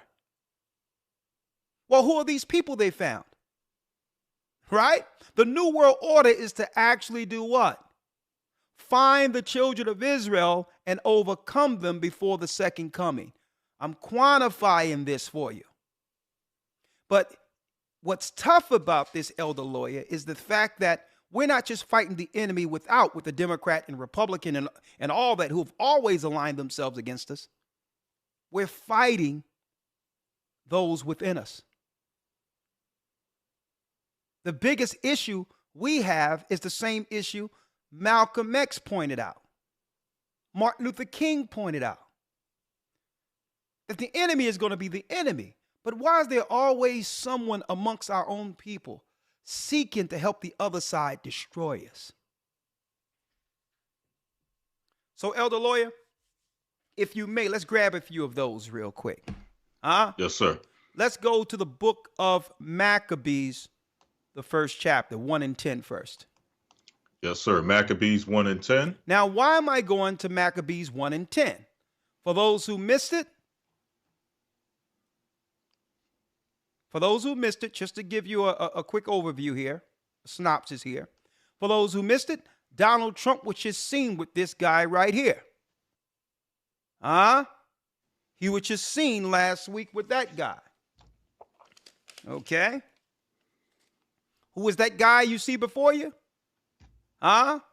He is Mr. Klaus, the head of the Economic Forum. The head of the Economic Forum. You've seen him prominently during the time of what? During the time of the pandemic. Right? Shaping what? The politics, financially and otherwise, for the world to come. Knowing that eventually, after the reset, the whole world would be what? It would become angry and defiant based on the new policy coming directly out of Europe. He's a German. Okay. He's a German. Okay. Who is he? Klaus Schwab, who said what? Eventually, that they have a plan to make sure that people have chips in their brain. Right? And then I brought up who? I brought up after him, Carol Quigley, who said the liberals' agenda is to come into the community and dismantle communities where there's no difference between people, boys or girls. This was 1976. And in order to do so, they must tear down all religious institutions, right? You see what's going on right now? They must tear down any ghetto or ethnic things that individualize or separate us from the rest, which is our culture. They had to infiltrate and destroy from the inside. And then it gives full power to the corporations to destroy both sides. The liberal side that was set up to destroy communities, and the conservative side that was set up initially to fight government. So to what? Allow citizens to have finances for their families going forward. Well, the corporations would come in and bring order against both sides, Democrat and or Republican. And I'll play it later for those who missed it. All right. Now we're going to show you, according to the Bible, the agendas that they're pushing. And why are they pushing these particular policies or agendas on either side, Democrat or Republican? Well, it comes from an ideology, from a man called Antiochus Epiphanes. All right? Elder Lawyer, if you will, and this is second century BC. All right? If you can, Elder Lawyer, let's start at the 10th verse. Yes, sir. First Maccabees 1 and 10.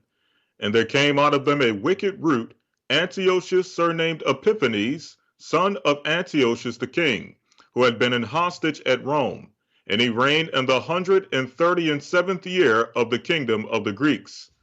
In those days there went out of Israel wicked men. They went out amongst our people, like Malcolm spoke of, during his time.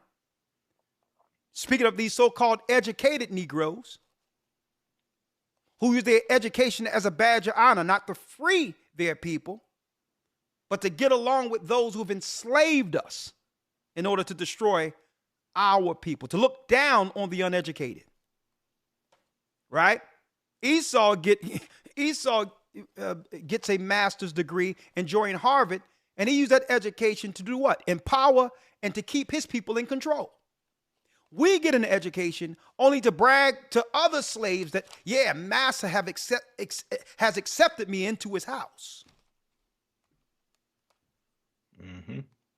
And to only hold that as some type of leverage over the people, that we should use our education, that we should use our power to help set free. Help free the people, not align with the enemy who have destroyed our people. And that's why it says here, under Antiochus Epiphanes, in those days were there out of our people wicked men. Right? Mm-hmm. Read. Who persuaded many, saying, let us go and make a covenant with the heathen that are round about us. For since we departed from them, we have had much sorrow. Listen, man, let's get down with the government and we can change them from the inside. See? Mm-hmm. You got to know how to play the game. That's what they'll tell you. When the game plays you. Mm-hmm. Okay?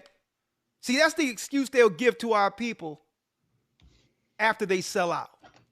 When they already have a mind to sell out. Well, when I get in there, we need somebody on the inside. Right. Right? 12th verse. Let's read it. Yes, sir. Verse 12. So this device pleased them well. Then certain of the people were so forward herein that they went to the king, who gave them license to do after the ordinances of the heathen. Who gave them license to do after the ordinance of the heathen. So when you agree with the heathen, as long as it's destroying our people, you get a free pass, right? If they're going to push drugs in your community, well, it got to be those who are aligned under the program to do the BS of the secret government. If some old fly-by-night guy come out and get on the corner and try to get some money, they're going to say, well, hold up. Which group is he a part of? Is he certified? He's getting in the way of our businessmen on the street. And then guess what? The DEA and others will come and take out the little guy who's disturbing the guy that's set up to destroy our community. So you think they're coming in to take the drugs out? No, the drugs will always be there, obviously. They're stepping in when someone think that you don't realize it's a monopoly here, that you have to play ball to be a part of that monopoly, even if it's street. If it's street business, it's still organized. It's called organized crime. Mm-hmm. Understand this. So if you're going to do wicked, you have to be a part of that cabal, of that Kabbalah I showed you about, that I broke it down for you. You have to be certified and have a license to operate. And then you know what? The police and others, they were like, we know who doing what, but guess what? We are told not to touch them. Now, how do you know the police? The police can be told not to touch something. Well, you see it right now. You got people that are operating in the country as illegal immigrants, without papers, without visas or nothing, and the cops can't touch them. Right? So obviously, you can be given a license to do whatever you want to do if the government is using that to destabilize the new world. The new world is where the children of Israel were scattered. Right? Do after the heathen, come on. 14. Whereupon they built a place of exercise at Jerusalem. Sports. According to the customs of the heathen. According to the customs of the heathen. What did Malcolm X break down? Well, if they could now bring in entertainers or athletes, these will become the new leaders controlled by Caesar, by the Edomite powers, by the liberals who are destroying the communities. They don't need anyone that's politically inclined or believe in the Bible. They need what? They need respected followers. And as long as you follow the status quo, you have a license to do whatever you want. Why do you think, P. Diddy is getting so upset right now? Because he thought he was allowed to do what he was doing. Mm-hmm. No one stopped him. I need y'all to think about that. I need y'all to think about that for a second. Somebody was telling him, don't worry about it. We'll take care of that. Just go ahead. Do what you do, man. Do what you do. We got your back. He got a license to do what he was doing to our people. See? It's a license. You can't go that long and do all that. So, but hold up. But if you refuse to play ball, that license can be revoked at any time. Mm-hmm.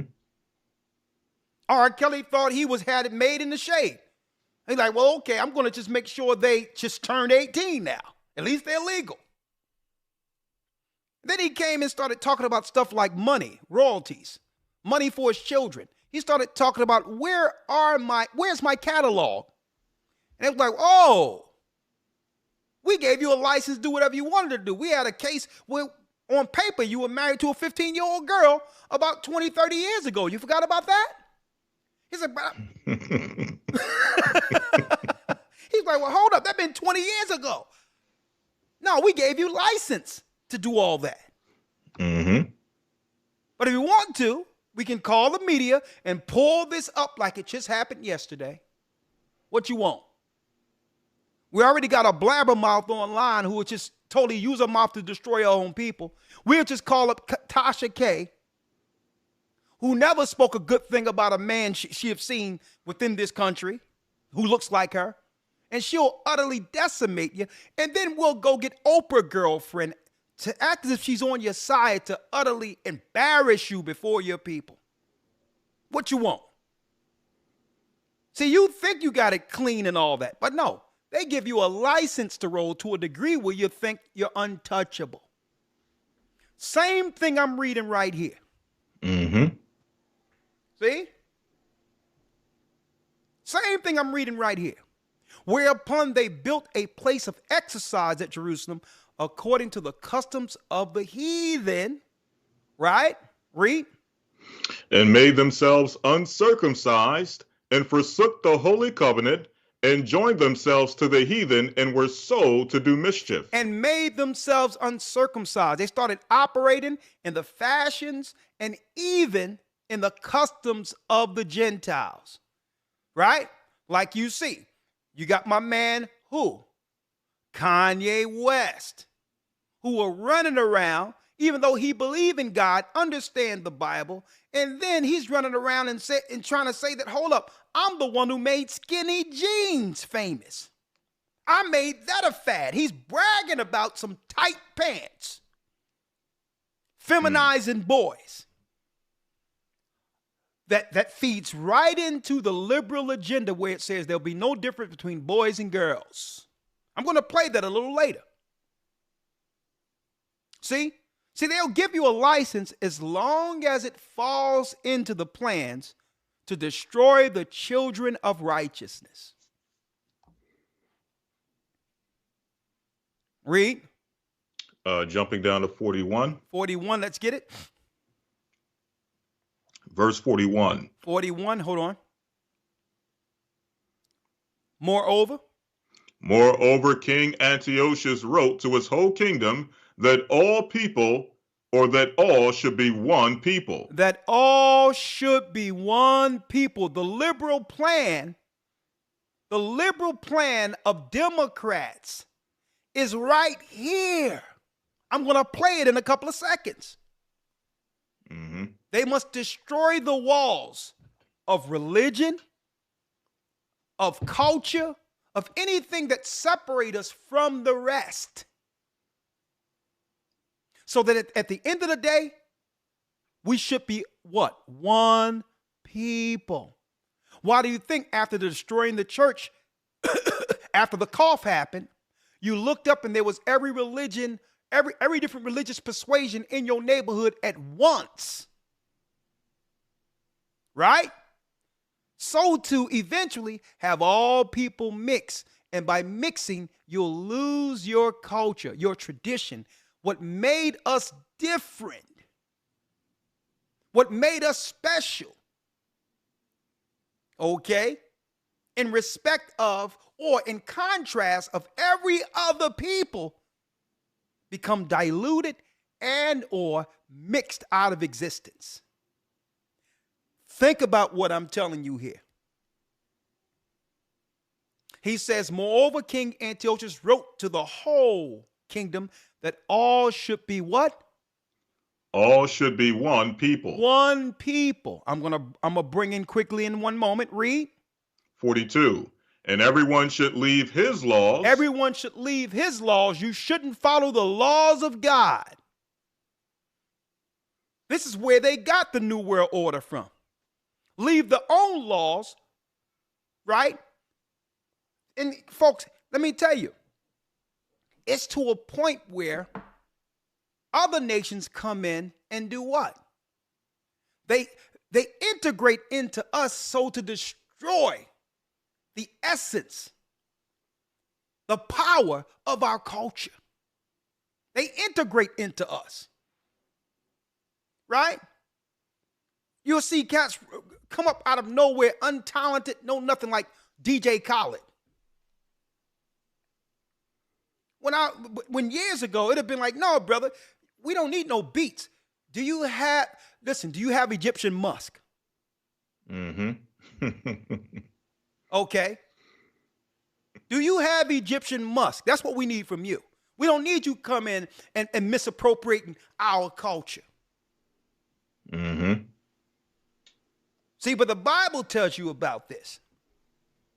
Like, hold up, brother. What you selling prayer rugs around here? We don't need you in our culture. Right. And everyone should leave his law so that all the heathen agreed according to the king, the commandments of the king. Read. And everyone should leave his law, so all the heathen agreed according to the commandment of the king. Read. Yea, many also of the Israelites consented. Of who? Many of the also of the Israelites. Many of the Israelites, our people. Don't tell me Israelites isn't in the Bible. Many of the Israelites, let me put that up there. Many of the Israelites, go ahead. Consented to his religion and sacrificed unto idols. Sacrifice unto idols like our Christian churches today. These are Israelites in there acting a fool. Mm-hmm. You know, where you have a gay pastor who apparently showing himself as gay, coming up with these ridiculous sermons where he sit there talking about, well, let me see, I don't know about this creation thing, you know, where God decided man and woman. And couldn't he have thought about something in between? Who would have a sermon and say and question the power of God and whether or not he was right making male or female?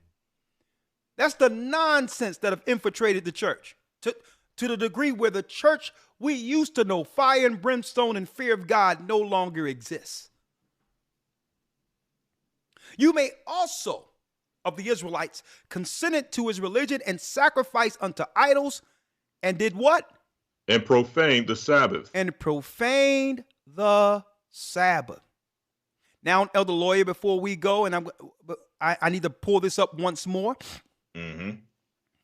Once more, and let's hear what Quigley said in 1976.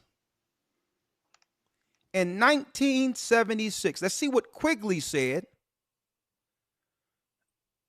would be the plan for the conservatives and the liberals. Once more. Right? And then we have to go into, well, what, now that we understand this, what can we do? Fair use. Carol Quigley, this is 1976. After they have accomplished killing the greatest civil rights leaders who have changed the world. Right?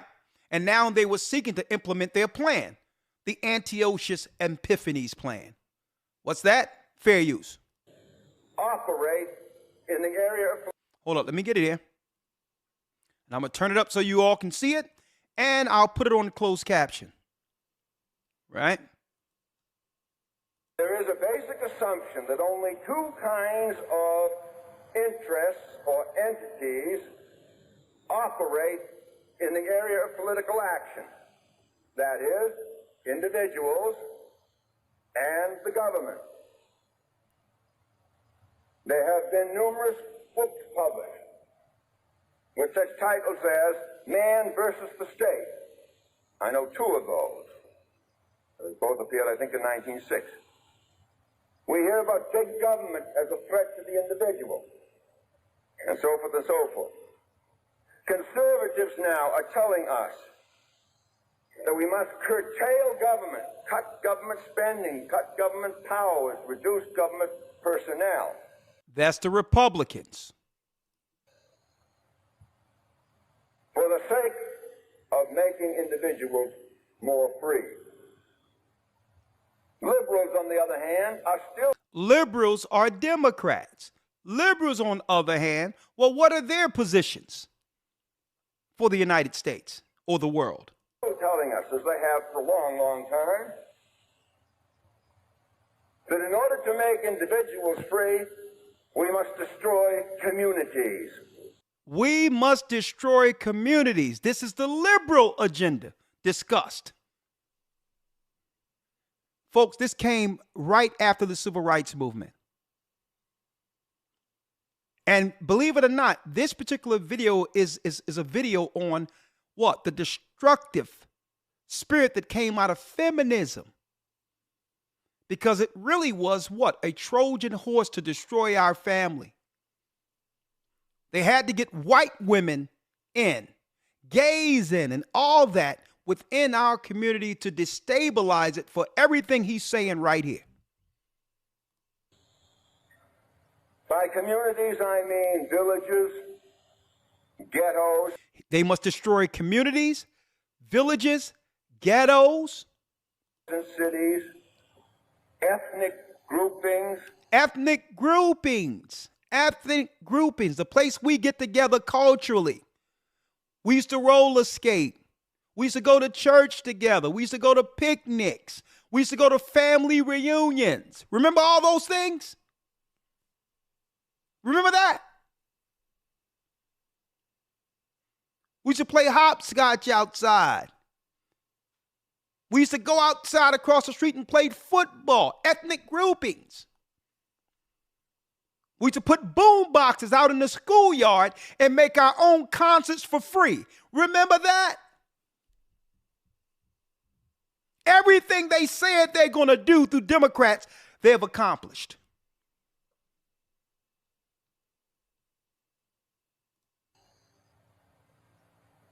Religious groupings, anything which is segregated. Anything that was segregated. That's right, folks. Desegregation is the new world order. We were integrated into an order to destroy us.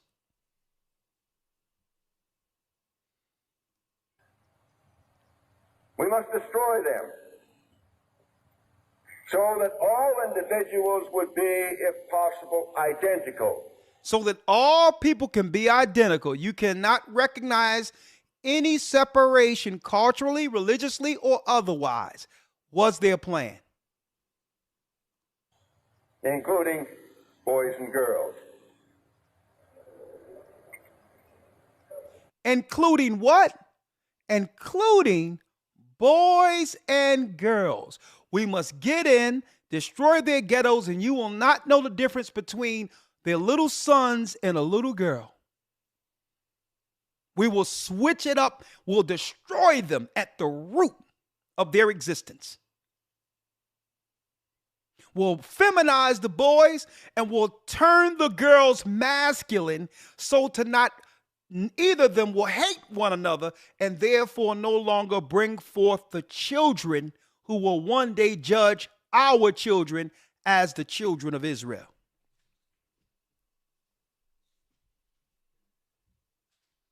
The Board Collective. Right on. You right on with that, cat. The Board Collective. Did y'all all know, folks, that that's an old philosophy that came out of Antiochus Epiphanes, the wicked one? But the area of political action, and I won't draw it on here, but just assume a circle of political action in which you have government, individuals acting in there. But you also have at least two other groups, really three others, voluntary associations, which I'll say no more about, corporations, and communities. And if the liberals destroy communities for the sake of... If the liberals destroy communities, folks, did y'all know the Democrats were set up to destroy our community? If the liberals destroy communities for the sake of what? Individual, and the conservatives... For the sake of individual. So if you try to attack someone who's operating immorally or point out their evil, they'll claim it's hate. Because that individual is offended under the guise of political correctness. So nix our history and culture. You must dismantle that because you have one person out of your community who's intersexual or whatever the case is and feel a certain type of way, feeling left out. So we must change instead of them repenting and changing. See that? So they'll choose individual causes over the community. Destroy big government for the sake of individuals. You're going to have an area of political action in which irresponsible and immensely powerful corporations are engaged in opposition to individuals who are socially naked and indefenseless. So now the corporations can come in and take over now and destroy either side. That's how they were seeking to dismantle America. And there's a book. Okay, folks, you know I'm going to be going over this book in the academy. It's two separate books. I got one coming now, but the other, The Anglo-American Establishment. The Anglo-American Establishment. Now, I'm going to be going over this. Okay, you got to get in the academy, but more understanding of what they seek to do in the future. And this book was published by Quigley in 1981. And it leads us to what? Last but not least, what my man, that's right, Klaus said, is the future for America, if you will. Let's play that again. Advancing very fast. But can you imagine that in 10 years... Now, this is the guy who was speaking to Biden and Kamala before the cold happened during the time of the election. Klaus, the World Economic Forum. So once they're able to destroy all communities and cultures, then what? Very fast. But can you imagine that in 10 years when we are sitting here, we have an implant in our brains? We have a what? Can you imagine in 10 years we're sitting here and we'll have an implant in our brains? What? What? Is this the next phase after transgenderism? After transgenderism is the next phase. What is this? Transhumanism?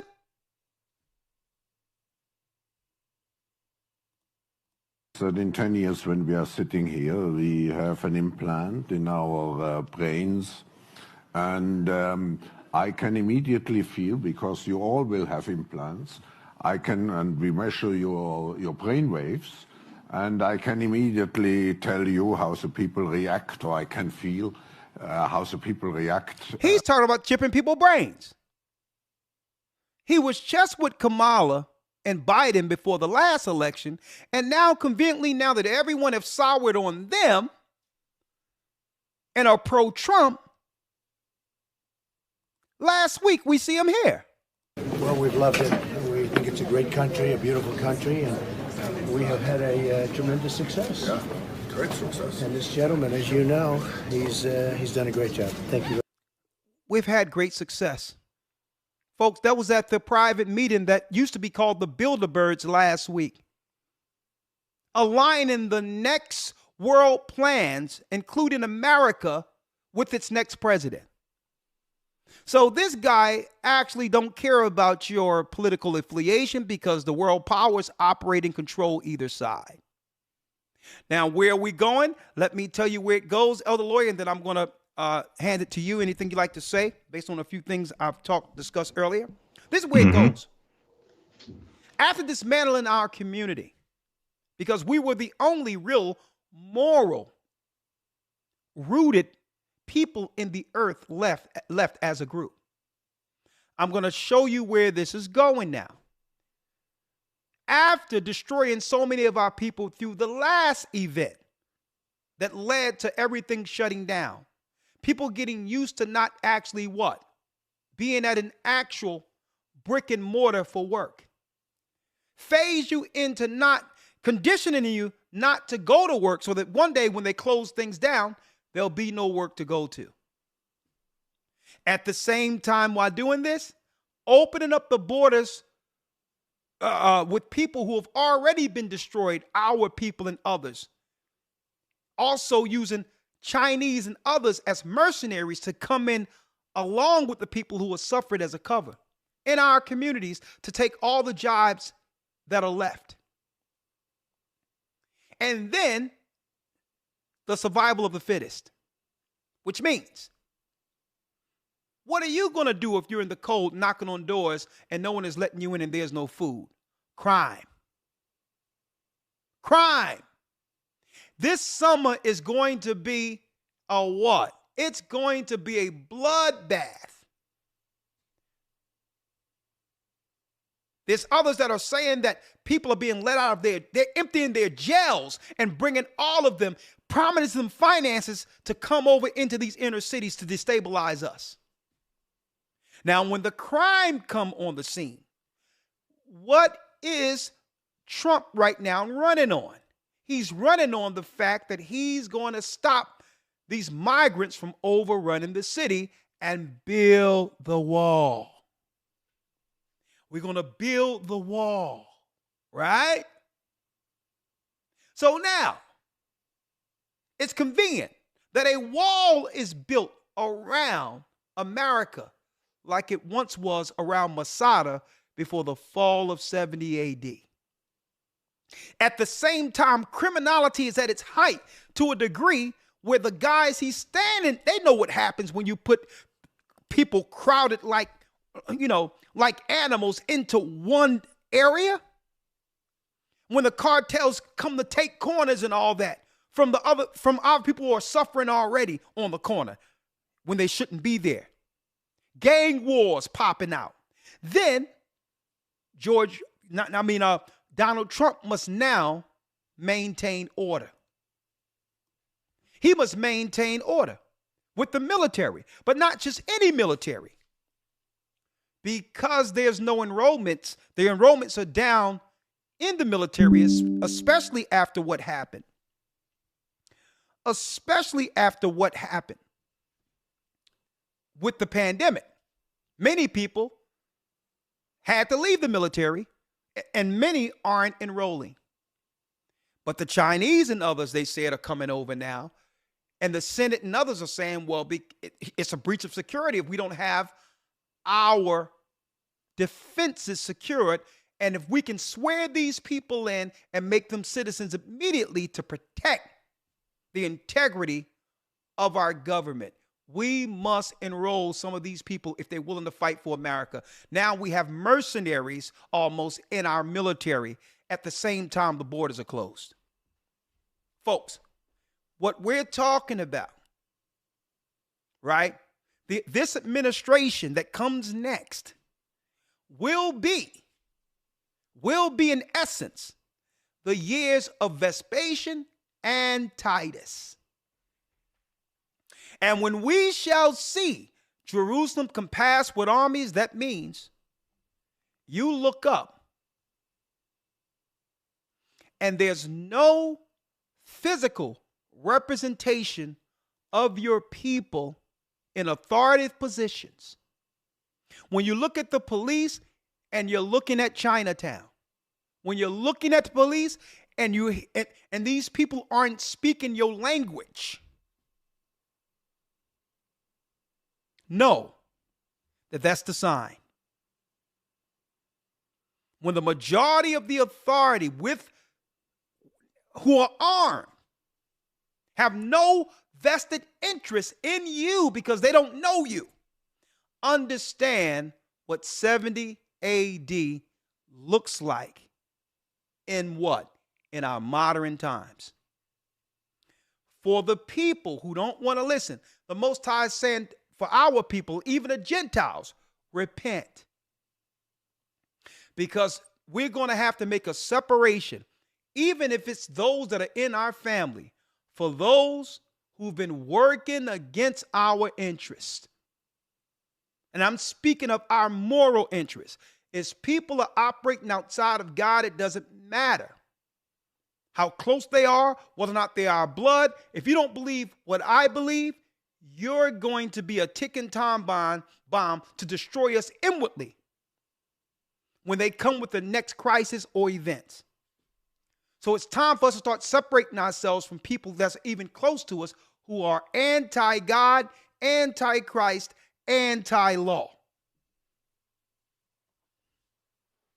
And this is to be continued.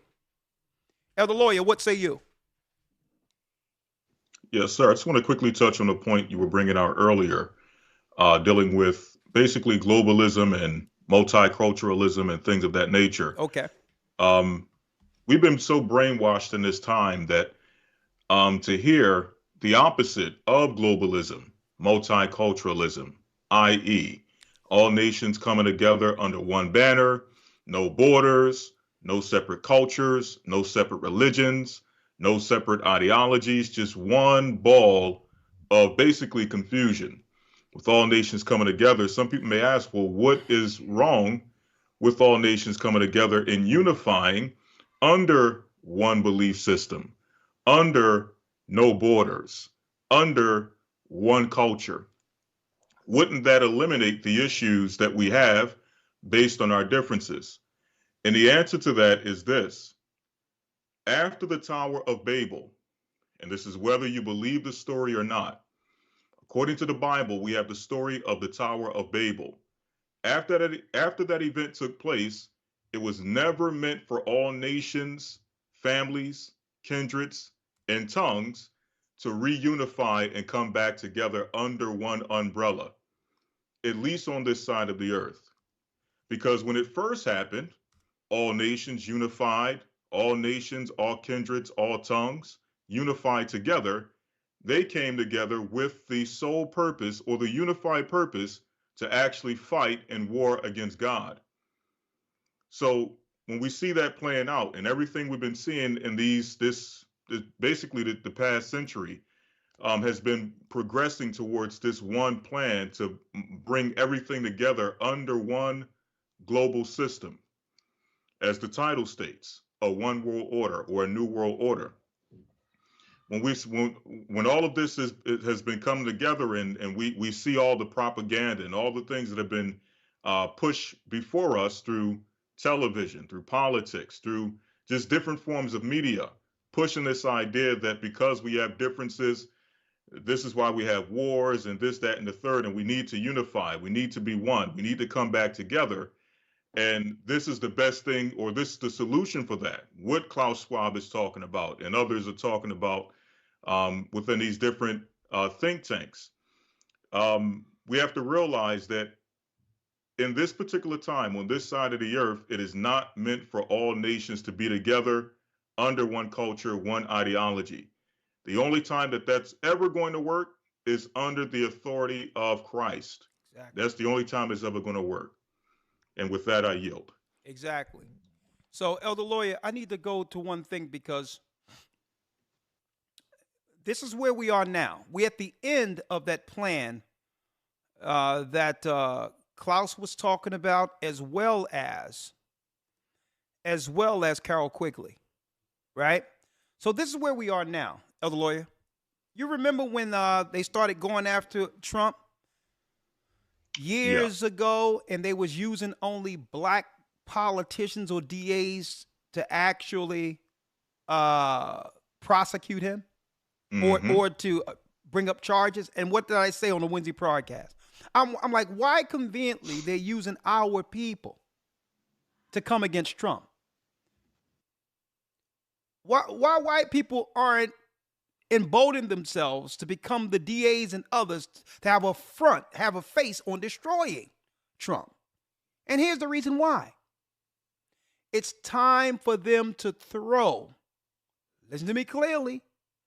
It's time for them to throw the Benedict Arnolds, those who oppose their own people, back into the fray with the rest of our people they dislike. If you'll betray your own people politically, what you think the enemy and those amongst you are going to trust you? So what's going on now? The prosecutor, whom the Democrats so-called utilize to actually come against Trump, well, they're under trial now. You know, didn't I tell you? Right. I told everyone when it happened. Right. I said, listen, you have to look at the fact that the only people that are seeking to come after Trump publicly are our people. This is a setup. And they're too simple-minded to understand when they're being used as patsies. So what's going to happen? You got it. They're going to totally get totally excoriated publicly and embarrassed before the world. And they'll be thrown back into what? The neighborhoods they came out of, amongst the same people they've betrayed. That's right, folks. Speaking of those same spirits, those same wicked people that was during Antiochus Epiphanes. And guess what, folks? They're doing it listen, right now they're cleaning house. The inclusion and diversity for our people has ended. If you have a high position in God, it's strictly because you were gay and black and you had high prestigious professional positions in colleges and was used to radicalize your own people and demoralize your own people through what? That satanic college indoctrination. They're taking your positions.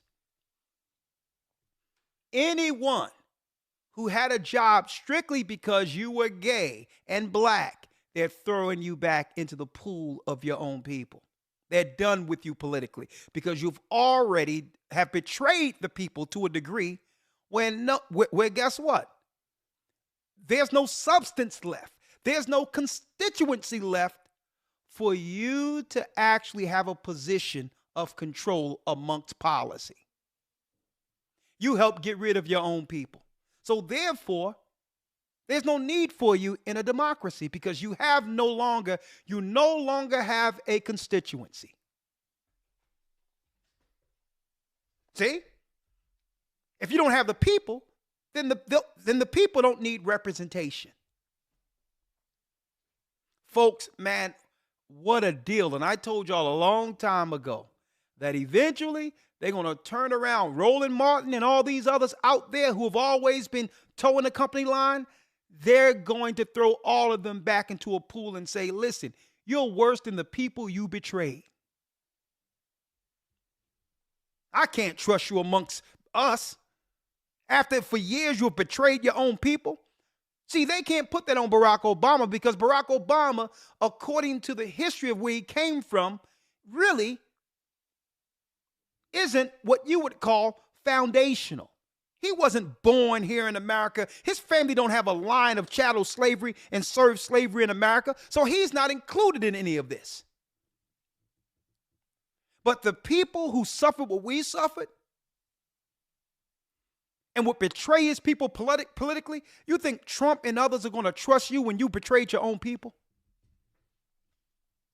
That's right, folks. Massa is closing the plantation door on you and saying, get out there in the field with your people.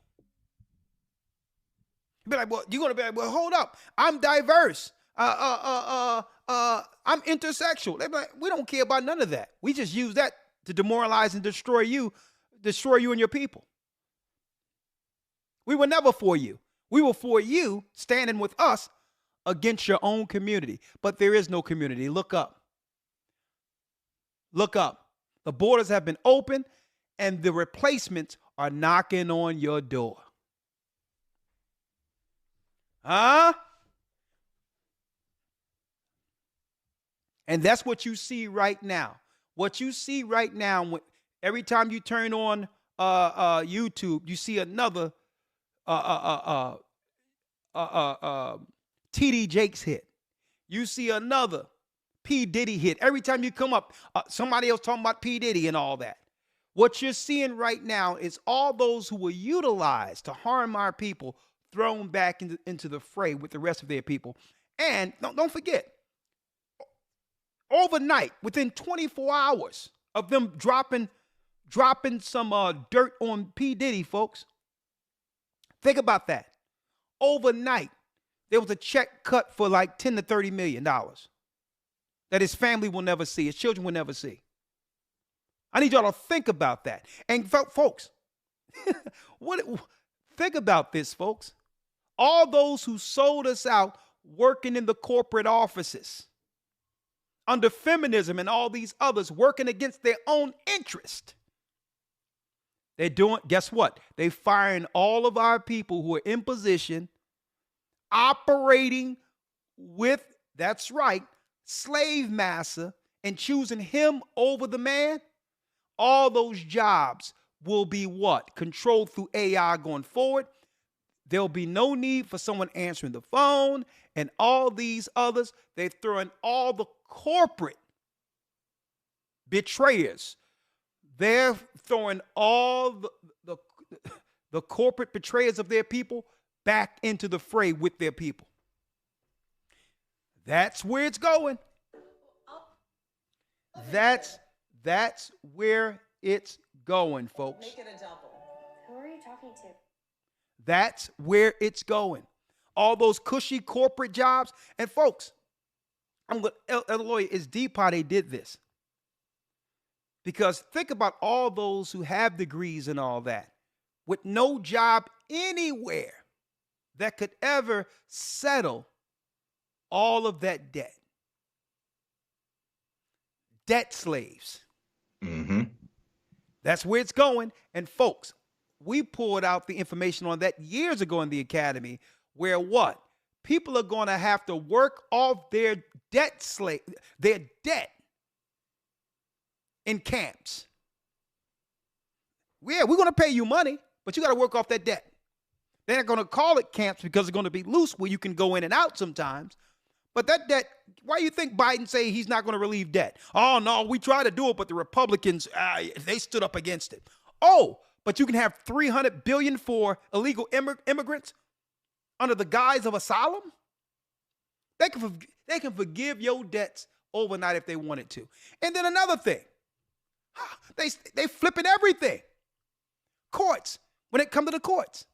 Now they're looking to put in the law that before a man can put his name on a birth certificate, that's right, DNA must be proven that the child is theirs.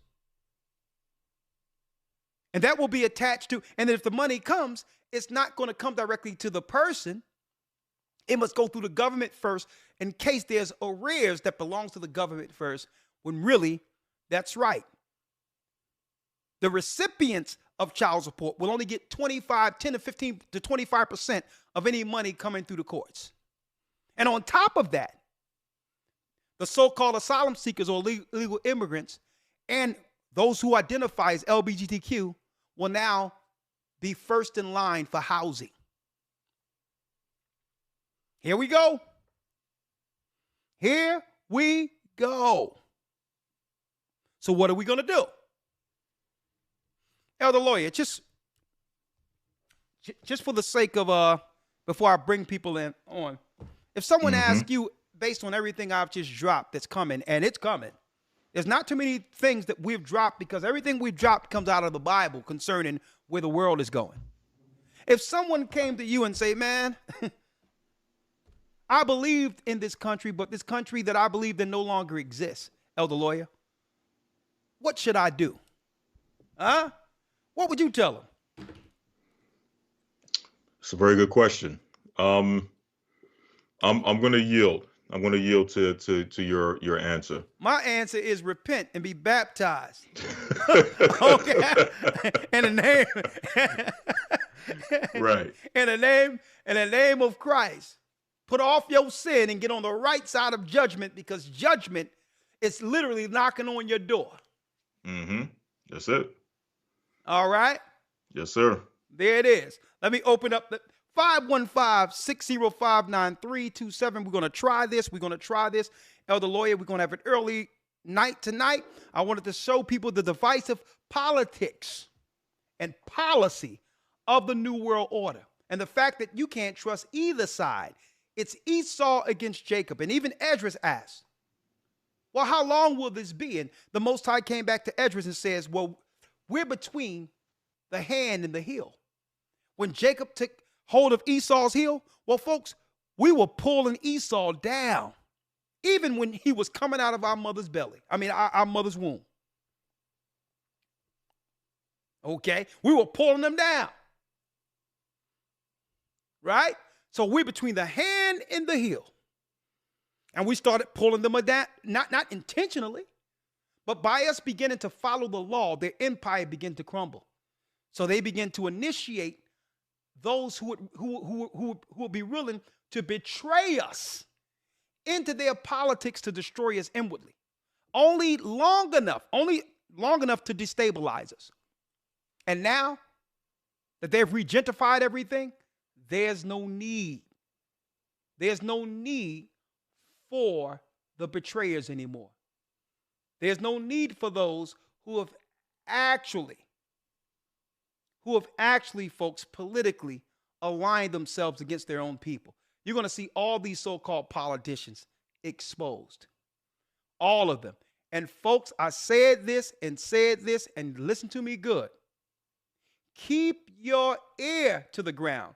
Keep your eyes out there. If they say that the next big disease or something out there came out of Africa. If they begin, if it's not China, and they say it came out of Africa, just understand what that means. Just say hypothetically that the next one come that leads to a crisis and shutting everything down or whatever the case is Africa. What would that mean for our people in Africa? Because it was already seeded for us to believe that all diseases come out of Africa, which is straight nonsense. Okay, it's already seeded. They're already making you believe that everybody in Africa is dying of malaria or anything else. When if you ever been to Africa, you'll realize none of that is the way it's being propped up and reported over here in the Western world. Okay? It's a way in which you can control the comings and goings of a particular country. That's what it is, a form of control. Because at any time, if something happens and there's a threat that comes out of the country, don't forget it was Trump who said what? It was Trump who said, we cannot let any planes land here from China. China cannot land any planes over here until we get this thing working. Remember that?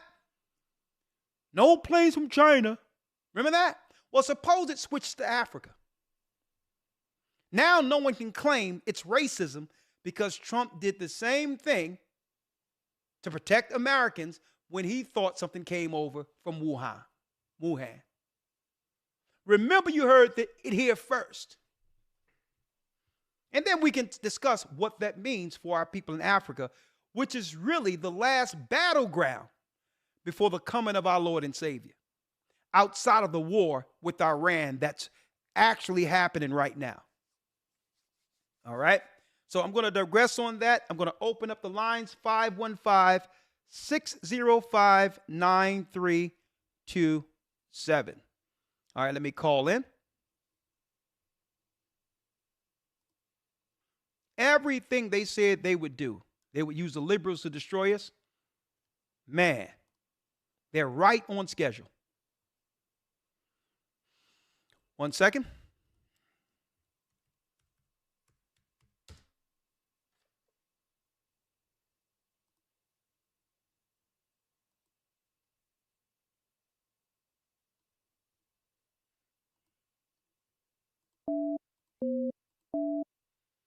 It is.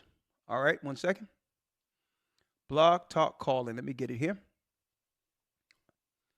If you have anything to say, here's your time. Call in. Add participants.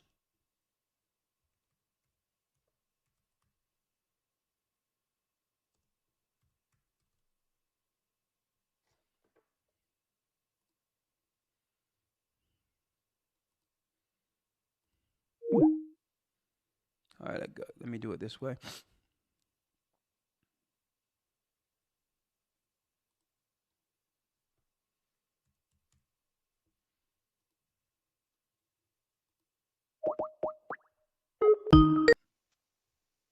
Blog Talk Radio. Welcome to Blog Talk Radio. Please hold and you will be able to listen to the show.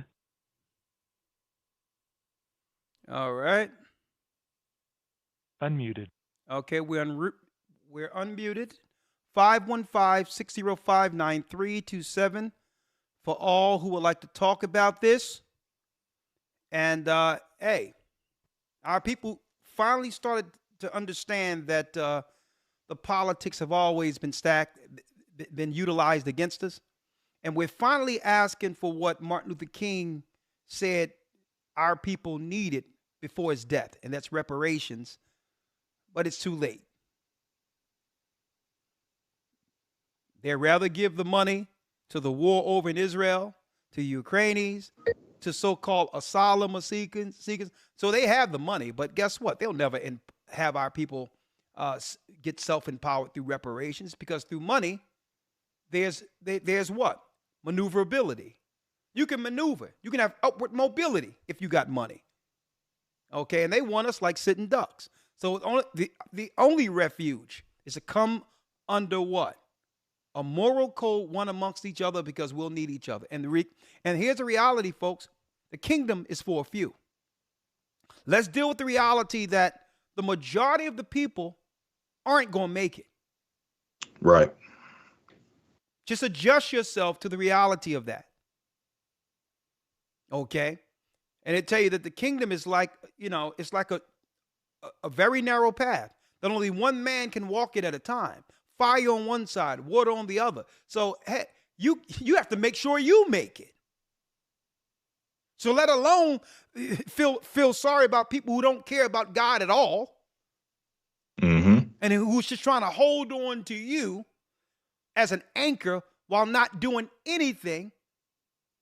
They want to be there at the finish line so that you can pull them through. Well, it doesn't work like that.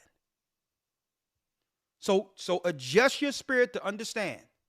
So listen, when I'm at the Passover, when I'm at the Sabbath, when I'm amongst my people, I can understand when Christ said, that's my mother, that's my sister, that's my brother, those that do the will of the Father. Because you have people that are of your own ilk, your own blood, who will sell you out in a minute. And the example we seen was during the so-called pandemic, when your own loved ones became an enemy based on the fact that you wanted to make a decision that was right for you outside of the of what you would call the Borg thought, outside of the unified thought. Because you wanted to make a decision for yourself separately, you were deemed an enemy. Just remember that.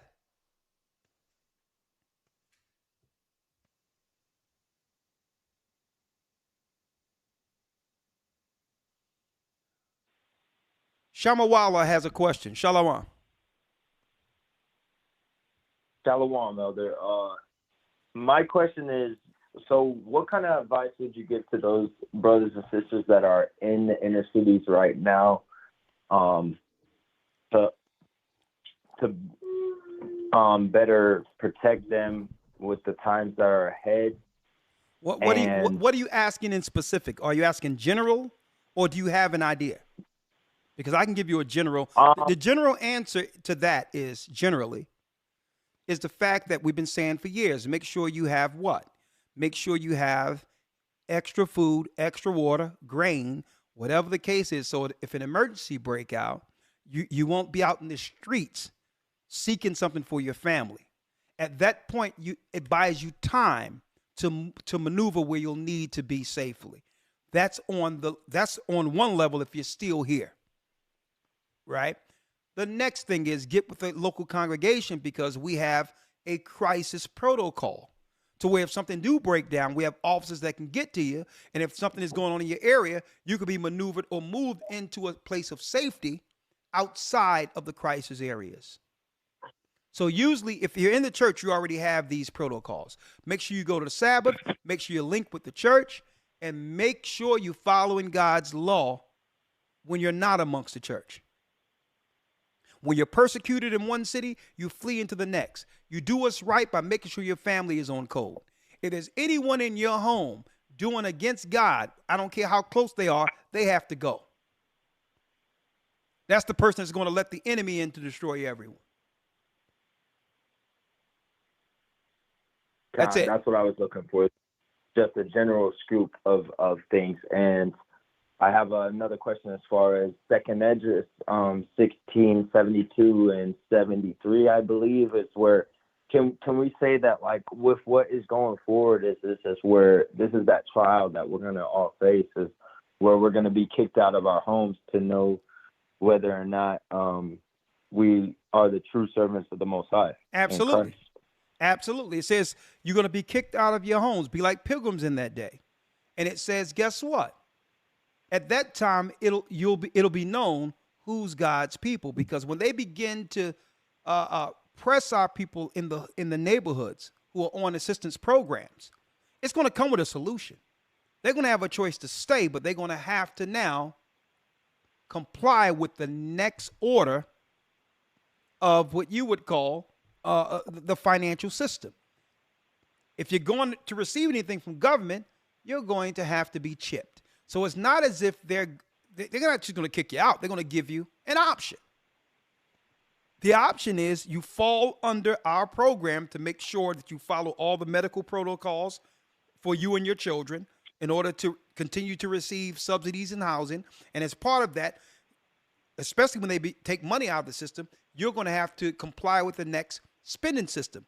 That's why they went from food stamps and money to access cards, conditioning people for the next phase, which Klaus said, the chips in your brain or in your hand, Revelation 13th chapter.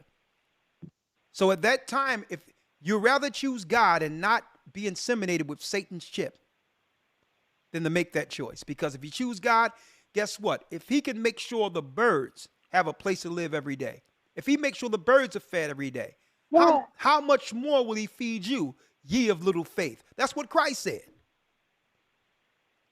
Christ understood that the whole earth belonged to him. He didn't have a personal house. He didn't have anything, but guess what? Everything he needed, he had access to immediately. When it was time to travel, it wasn't no planes during Christ's time. But guess what? He had the best ships, right? He told Peter, take down your net. I'll make you fishers of men. And at that time, folks, a ship was equivalent to a luxury jet, because there weren't planes back then. So now, out of nowhere, for converting some men, he has now one of the best ships known to man built so that he can travel around the whole earth, spreading the gospel, spreading the truth concerning the ministry. So now, out of nowhere, Christ is chilling in a ship he didn't even pay for. Rolling around teaching the gospel. He understood that the earth belonged to him. As long as you have access to it, who cares whether or not your name is on it? And so when that scenario is, you're faced with that, you're going to be faced with faith to know that the Most High have a place for you, or unbelief and become fearful, where if you choose to stay in that house that you choose to stay in will become your grave. It'll become your tomb. And the Most High says he put up the task, he give the task to the wicked to store up for the righteous in the day of tribulation, in the day of trouble. So somewhere you got some people out there that are doing what? Preparing, prepping, and all of that. And they're not even going to be able to eat the food in there because the Most High may have it for someone of the elect who may just knock on the door and it opens, and everything you left from a house believing that the Most High that everyone forsook you. And then you knocked on a door and had everything you needed in that house. But do you got enough faith to get to that point? Well, that starts with the faith you exercise now. Right.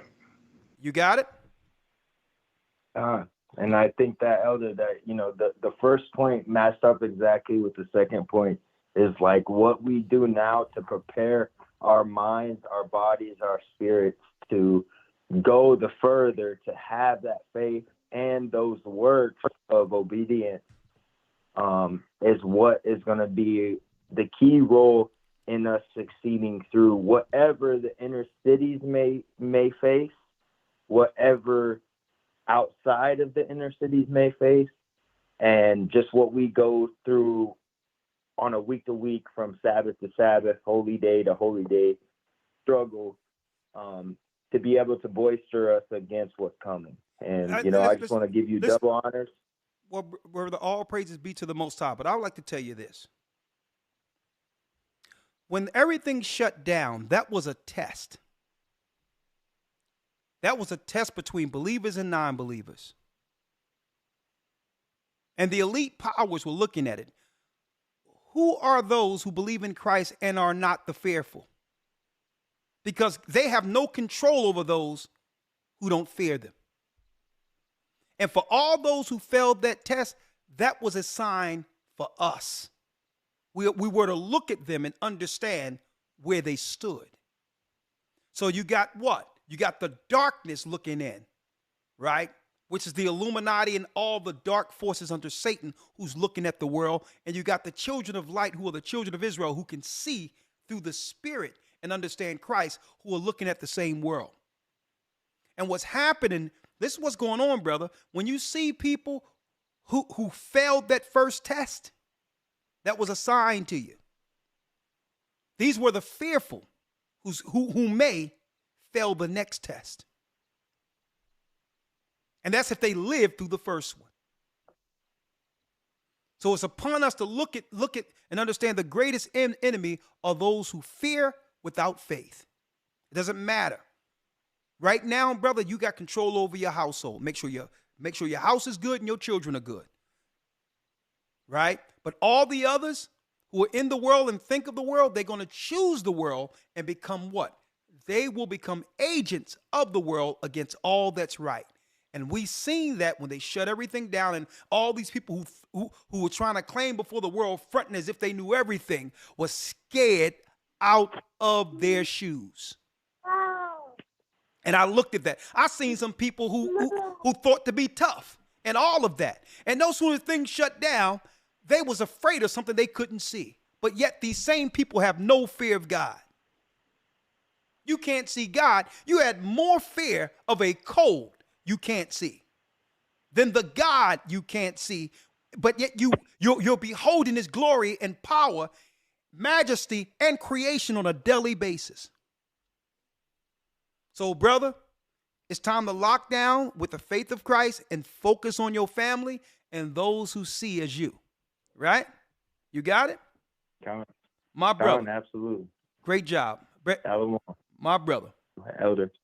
Right. I just want to say, I thank you for leading me and guiding me through that period and that time as a new as a new soul into this wisdom, into this knowledge of YASHAYA and AHAYAH, you know, and all I can do is continue to be grateful. That's it, and walk this path with no fear and striving every day to keep the commandments that the Most High put before me. Hey, brother, here's the reality, and I'm going to say this, and thank you, brother, for standing in the truth. Not too many people hear the word and do the word. So at the end of the day, brother, I'd like to thank you. But the other thing, brother, I need you to realize, all right, it's going to be tough. It isn't going to be easy. But I need you to understand the elite have to plan like this and operate like this based on what? Don't forget, we have nothing. So obviously they understand something that's in us, right? Think about this. They're doing all this, brother, because they fear you. And it's not a carnal fear. They understand the bloodline of royalty, the bloodline of Israel pumps through your veins. And one day, what comes from you will rule according to prophecy. They fear you, my brother, because they cannot stop the prophecy. Okay? So the only thing you have to do is stand. Be courageous. Teach your family what's right. And make it to the finish line. That's all you have to do. Ye that endure unto the end, the same shall be saved, brother. And we're this close. Bless you. Bless you. Thank you, Elder. My brother. Shalom. We have Angie has a comment, and we will break down early tonight. All right. When we have lessons and teachings that resonate with certain information, I would like y'all to sit back and you know that old word, have you marinating in a little bit. No overkill. Just have you marinate. Look at these videos, look at the topic, and break it down, because there's so much meat in such a short period of time that we do with the lessons. And I don't want any overkill here. So I want y'all to be able to take these videos. If you can, download the videos and look back and say, man, elders in them were talking about this. Here we are. This is what we do now. Okay? 904 area code. And I want to see y'all in that academy this weekend. Come on, historytimes.org. Angie, how are you, Angie? I'm fine, Elder. Shalom. Shalom. All praises to the Most High. Talk to me. Yes. I won't be long. I just wanted to say that lately I've been listening to a lot of things going on in Africa. Yeah. And there's a lot of things happening globally, but the Africans are now standing up for their right to be fairly treated on the global stage. And there's a couple of countries in Africa that are coming together and uniting and going against their oppressors. And they're demanding that they stop taking their resources and not giving them their fair share, which they have halted a lot of things that the Europeans were doing in Africa. As far as France, they kicked out France, and this is in Burkina Faso. There's a young gentleman called Ibrahim Traore.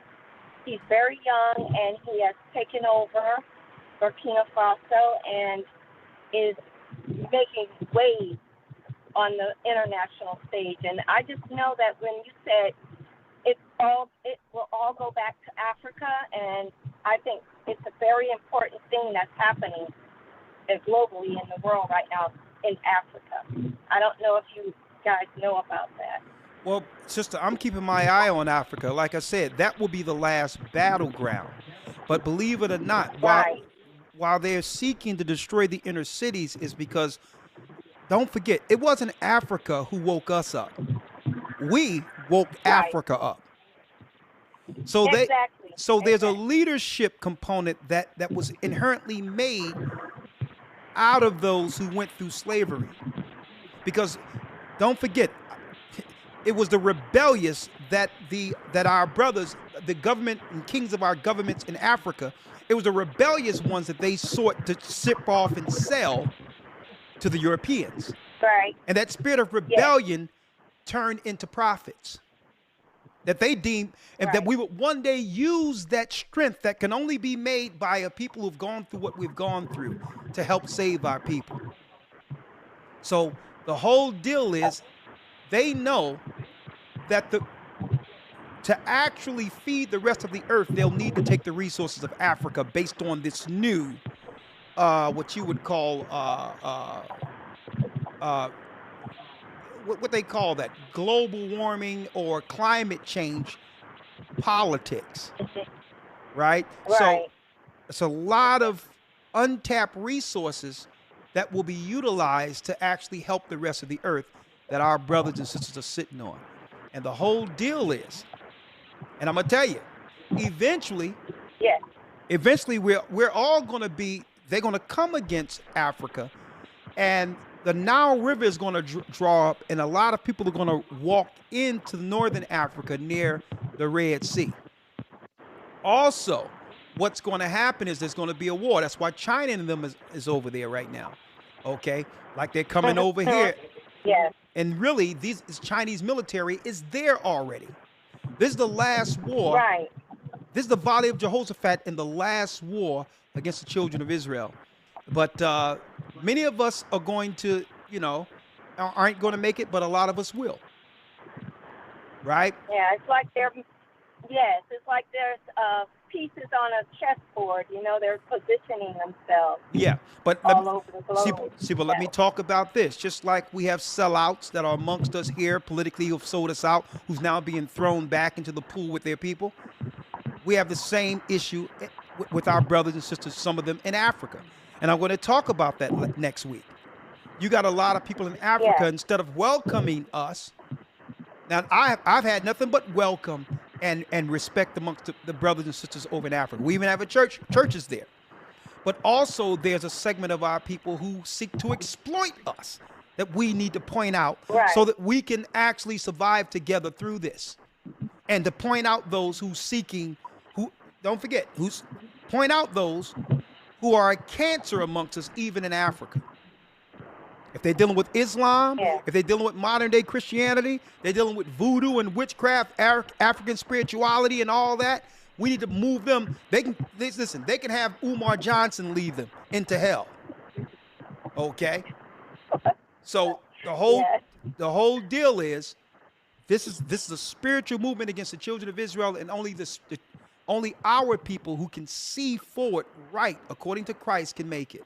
So it's time to delineate and make sure we point out those over in Africa, who may sell us out also. Right. So I'm going to talk about that next. I got a video I'm going to show next Wednesday on that, because we got a lot of our brothers and sisters going into Africa, going there to appreciate Africa, to say, listen, they're overwhelmed with actually being accepted or going back to what they deem as a motherland, and only to get, a lot of them are getting hustled. A lot of them are getting bad lease drew up, and people are actually taking their houses after they invest all the money they had left to retire in Africa. And I'm hearing these stories. And you got even gangs setting up our brothers and sisters. You have to realize when they go over there, there's all types of little gangs and all that come from different Arab countries that are coming over Africa with a lot of these scams, and are luring our people into remote areas and harming them because they think negative of those our people who are in America, based on the image that America have portrayed on us internationally. So we have to talk about that too. There's sellouts everywhere. Okay? Yeah. Well, I just wanted to say I'm in the academy, my daughter and I, and it's probably our 9th academy. Thank you. And I just wanted to give a shout out to the Orlando body. Those elders over there in Orlando are awesome. The whole congregation makes us feel at home. We feel like brothers and sisters, and I just really had to give a shout out to them. All praises. In Orlando. Well, thank you, sister. And thank you. And and Elder Lawyer so much, and the whole entire GOCC body. Thank you guys so Well, much. we thank you, We sister. really appreciate it. Listen, it's a blessing to have you and your family a part of the body, and it's no better place to be right now. And I'll tell you, all Yes, praises. I feel like this is a spiritual. I feel like this is a spiritual arc that we're on. Yes, You know. absolutely. So thank you so much, and I yield with that. All right, thank you, sister. Thank you. Sawada.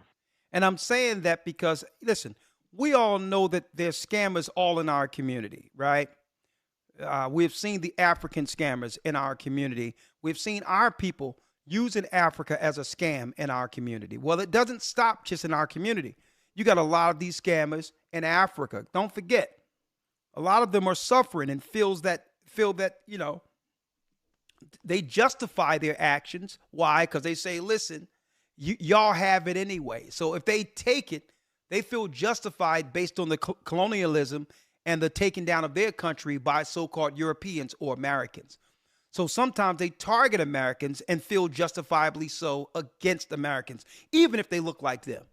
And that's something that isn't pointed out. Sometimes we glorify or sensationalize Africa, but there's a very negative element that must get stomped out, okay, that we must what? That we must become aware of, okay? Now, the people I've met there, usually it's because of what I believe in and the fact they know us. Obviously, there's a certain segment of Africa who don't believe that, and they've come into the word itself. So I don't experience that, but if you go amongst the regular old markets and all these others, hey, watch out. Lynn has a comment, 540 area code. How y'all doing today, brother? I'm doing well, Lynn. How are you, sir? Oh, well, you know, I'm appreciative that I caught this broadcast, and I can see that the Most High is pouring out the spirit of truth on us, because I can see that we're sharing some real information that needs to be put out there, and you did a great job today, brother. Y'all did a great job, and Thank I you, appreciate sir. and love y'all, man, because I'm telling you, this is exactly what we need to be talking about. And I was going to ask if I can use this video. My name is Indigenous Black Man on YouTube, and I talk about these things myself. Yeah. And I don't want to go too far into that, but I just wanted to get permission to use this because that video reminds me of the Lee Atwater video that we talked about before. And I told you where Lee Atwater was saying, you know, first you start off with the N-word, the N-word, the N-word. Then you can't say the N-word no more. So you say states' rights, busing rights, or you know, just, and you get so abstract that you're just using, you know, vague terms. But what you're really saying is that blacks get hurt worse than whites. And that's an audio that's on YouTube that you can look up, the Lee Atwater audio. That's Reagan's campaign manager. But I want to say reset or reconstruction. What are we talking about here? We're talking about the means to do over, right? This is the same thing, brother. Reconstruction. Yeah, this is the modern day reconstruction. Yeah. Absolutely. Yes. And is gentrification really segregation evolved? We got to deal with the Davos when you showed the video of Klaus Schwab. That's with the World Economic Forum, and Donald Trump, and Bill Gates is a part of that. You know, he is through his philanthropy, he controls the CDC and the World Health Organization, farmland, you know, and pharma. And then when you were talking about the chip in your head, yeah, that is called Neuralink, and that's by Elon Musk. All right, and he's involved in AI, robots, and SpaceX and Tesla, and you know, social media, buying social media up. But then we also have to remember that you have to have control of the money before you can control your new world order. It's further widening the gap between us and them and make us more reliant on them, so much so that we have no other choice but to do as told. And we're looking at, you know, dealing with BRICS, you know. And then division is an age-old weapon used like the lines on a map. But when you showed that graph that showed the Illuminati thing, yeah, there was a bar down at the end that said 1913 Federal Reserve. Yes. Right? And that is Woodrow Wilson and the Jekyll Island meeting that created the Federal Reserve in 1913, when Woodrow Wilson allowed the bankers to take over. And then also, when you were talking about disease X, that is dealing with gain of function, where they were manipulating these viruses in a lab to make them 10 to 15 to 20 more percent more, contagious than the coronavirus of today. And that's why they're calling it, disease X. Just like Bill Gates said in 2015, it's not if, it's when we have the next pandemic. And then all of a sudden we had one. Interesting. History repeating itself, brother. And I appreciate and love y'all. Brother, I appreciate you, man. You're much knowledgeable. And yes, 100%. You have my permission to utilize this video to help as many people as possible. You have my permission. Thank you. Thank you, brother. Love y'all and love everybody. And like I said, keep up the great work, man. I appreciate you. And I'm going to keep on watching because I can't learn. How can I learn without the preacher? Because I'm not a preacher so that's why I watch you, brother. And you're always an inspiration. So I thank and love y'all. Peace. Hey, my love is to you. Our love is the work, and just do it with us, brother. Let's do it together. So take this video, do your job. Get her done. Thank you, brother. All right, bless you. Thank you. I appreciate you. All right, bye. It's good to hear the wisdom of our people. You could tell this brother is very, very, very learned. He's seriously read and very learned. He's up there, learned, and I appreciate him. Right? Atward, I'm going to look into that audio. It's deep that they were talking about how they was going to use the liberals or the Democrats to actually destroy our people, to destroy our community. That's what the Democrats' agendas are. That's what their agendas are, to destroy church, any community, anything we have to call our own, they were seeking to destroy, right? We had family reunions, right? We had cookouts, block parties. Folks, you can't find that in any other community like it was in ours, right? I'm going to tell you, they wanted to destroy what made us special.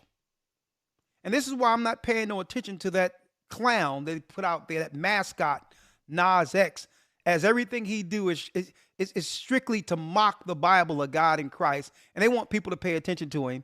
And guess what? I just pray for the brother because he's nothing more than a victim. Okay? He's an outright abused, and it's a shame. He's a defeated man. And this is why they want to keep putting that image out there to say, look what we have done to the tribe of Judah. That's why they parade him out there like that, so that they can mock our God and mock our people. And you know what? You notice it isn't getting any traction, right? Because it's obvious that it's not about the artistic value of music. It's to actually undermine the culture of music. And what makes us special, what makes us different than anyone else is that music, that artistic value that came out of chattel slavery. And the liberals even seeking to dismantle that. 720 area code.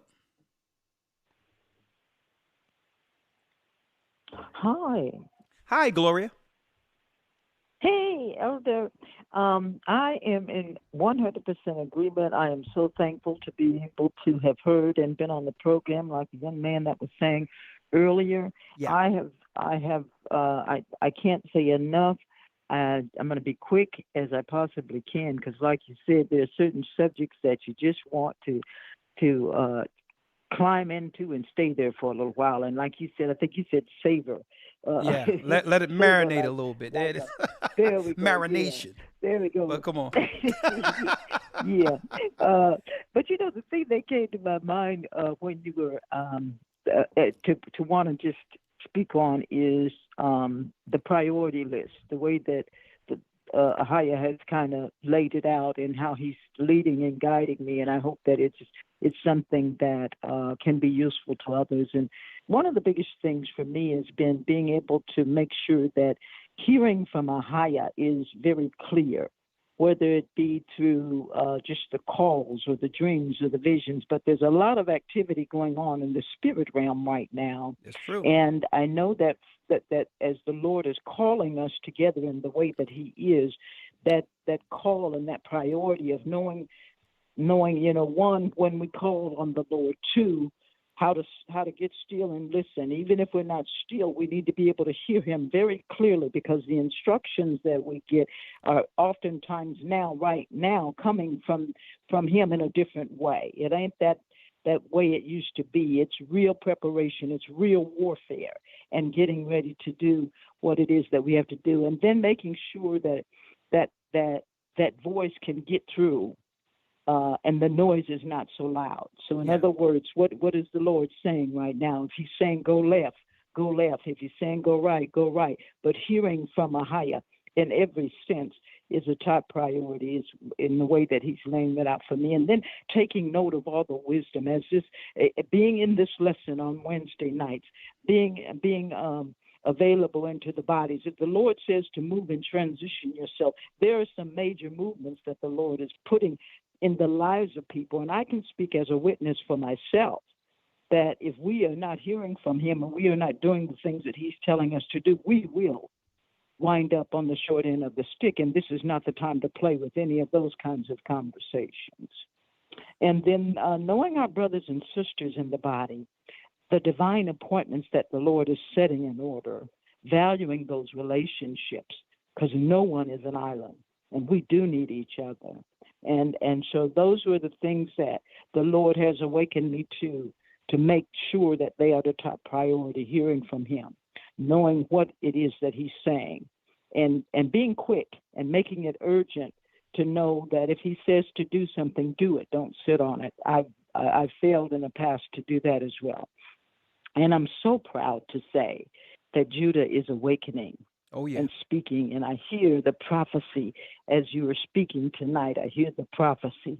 Judah is speaking, and people, the awakening of the world that they have been waiting on.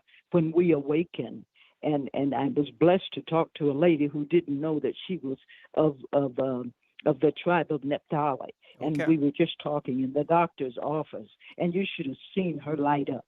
And I told her, I says, now you go. She says, listen, she says, this is something that is very valuable to me. But she awakened very quickly, and she began to show the interest that she needed to seek out and understand from the biblical perspective who her existence was. She talked about being someone who was adopted. I said, but listen, you've got a heritage. You've got a spiritual heritage, and you need to understand that supersedes what it is that you might have been hurt in. Well, sister, so anyway, I don't want to get. Oh no, I got it. Hey, listen, I want to get straight to it. I don't want you to go too far, because you really hit it out of the park, sister. And I thank you for all your revelation, what you're seeing, and it really come down to when we get to that time through the Holy Spirit, we have to trust our conscience and know that the Most High is with us. So in a nutshell, I'm listening to you, and it's going to come a time where the Most High say, go this way, and you're going to have to trust in faith that it's the Holy Spirit guiding us, yes, sir, out of what's coming, out of destruction. So we have to get in tune. But in order to do that, we must be rooted in the Spirit and learn how to operate, hearing the Most High when it comes to our daily walk. So, sister, I'm with you. That's being led through the Holy Spirit. I hear that, sister. Bless you. Thank you. You're right. You're welcome. Thank you. I'm so blessed to have been among you guys, and I just thank the Lord for what he's doing in you, what he has done in you, and the research that you're bringing forth. Elder, I'm continually praying for the gathering of Christ Church. Thank you, sister, and the same to you. My prayers go out to your home that the angels head you through the Spirit of Christ, and that we all see Zion together. It's going to be a tough deal, but we'll make it. Bless you. Amen. All right. Okay. Bye-bye. All right. And we can't do it without one another, right? All right. We only got a few more, and then that concludes our broadcast for this evening. We have Cora. 202, then Sunshine, and we'll conclude for tonight. Cora has a question. Shalom, Elder. I'll make this quick. Yeah. Now, when we see our cities compassed with the foreign police, what is our next move? Is it time to run then, or what?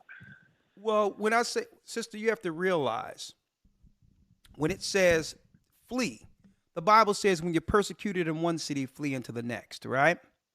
So when we see foreign armies speaking different languages, it's going to be time for us to make our way back into the old world, right? And we have churches established in all of these areas to where if we have to travel for missionary, we can go there, whatever the case is, and get ready for the next stage in prophecy. But the whole, but keep in mind, there'll never be a time in which we as a people will not be able to actually travel. Okay, until until the bombs hit and all that is going to be hard. But there's still going to be international travel, right? All right. And then at the end of this, you have to realize, don't panic. Don't panic, okay? It's not to panic, all right? Because even Baruch says, how can our people make it? Will it only be in one place, or will this will this actually happen amongst the whole earth? And the Most High says the whole earth will actually deal with the same fierce prophecy when it comes to what we're talking about at once. So when we're talking about a global army, it's not like in 70 AD. What they're putting in place is happening the same time everywhere. The whole earth has become one big 70 AD, being that our people are scattered. So it says only those who are in the Most High is going to make it in those times. So you have to realize Christ says if you're persecuted in one city, flee into the next city. Now, when he gave us that prophecy, did I know when I first started teaching that we'll have churches everywhere according to where the Most High would strategically have them? Did I know, or did he know? The only thing I did was got up and open up the book and begin to read and teach. The Most High knew where churches would be set up. A matter of fact, when it was time for us to do things, I'm like, listen, let's flee, let's go. I had one idea to some degree, knowing that we would one day leave permanently. But then as we begin to move in the spirit, we realized the Most High had us set up what? Places of refuge all over the earth through a ministry for a future time. The Bible, don't forget, Jeremiah says, I will send you out as he-goats before the flock. So 10 some odd years ago, we were those he-goats going out to show brothers and sisters you can go out and be fine and have a family who will welcome you in time. So keep in mind, sister, which his servants operating in the spirit, establishing what the Most High allow us to do on a regular basis. But it's the Most High work, establishing refuge for people who need that refuge in time. So you are not to panic. You are to set your house in order, like the scriptures say, follow Christ, stand on the foundation, which is a law of God, and make sure your house is straight when it comes to the people who live in your home. That's what you have control over. If you have control over that small matter, the Most High will now allow you to do what? Have control in a greater matter, because how you construct and have your home is how you'll deal in a big matter. So the Most High only wants you to just make sure your house is in order, so that when we get all of these houses who are operating in order, at that, guess what we have at that point? When we bring all these houses together who've been working individually in order, you bring them together, and that's a kingdom. So, and this is why Christ said, take no thought of tomorrow because today have enough evils in itself. A lot of people worry, oh my God. Nah, our God is more powerful than the God they serve. You're not to operate off of fear. Right? The disciples didn't leave Jerusalem because they were afraid of anyone. I mean, those who were under the disciples' tutelage. They didn't leave Jerusalem because they were afraid. They left because Christ told them to go. Right. Okay. Okay. All right. My sister. Okay. All right. Bless you. Okay. Okay. Thank you. You're welcome. All right. Again, the bar. All right. Let's see here. I said I would. All right. We have to get through these quickly, okay? Get through these quickly. All right, Jeff. Yes, Jeff. Hey, brother. Hey, Elder. How you doing? I'm Shalom. doing well. Shalom. How are you doing, Jeff? Doing great. Doing great. Just got a quick question. I'm not sure if you can really get into it right now since we're limited on time. Yeah. Just wanted to know, does Jeremiah 51 tie into what's happening with the immigrants that's coming into our neighborhoods? Absolutely. Or am I looking at it? It does. It does. So so listen to what I'm saying. I'm sorry. Jeremiah 50 through 52. When you start to see all of these immigrants go back to their own countries, and tell you they're going to start going back to their own countries, at that point, they've been tipped off by their embassy that something is about to happen to America.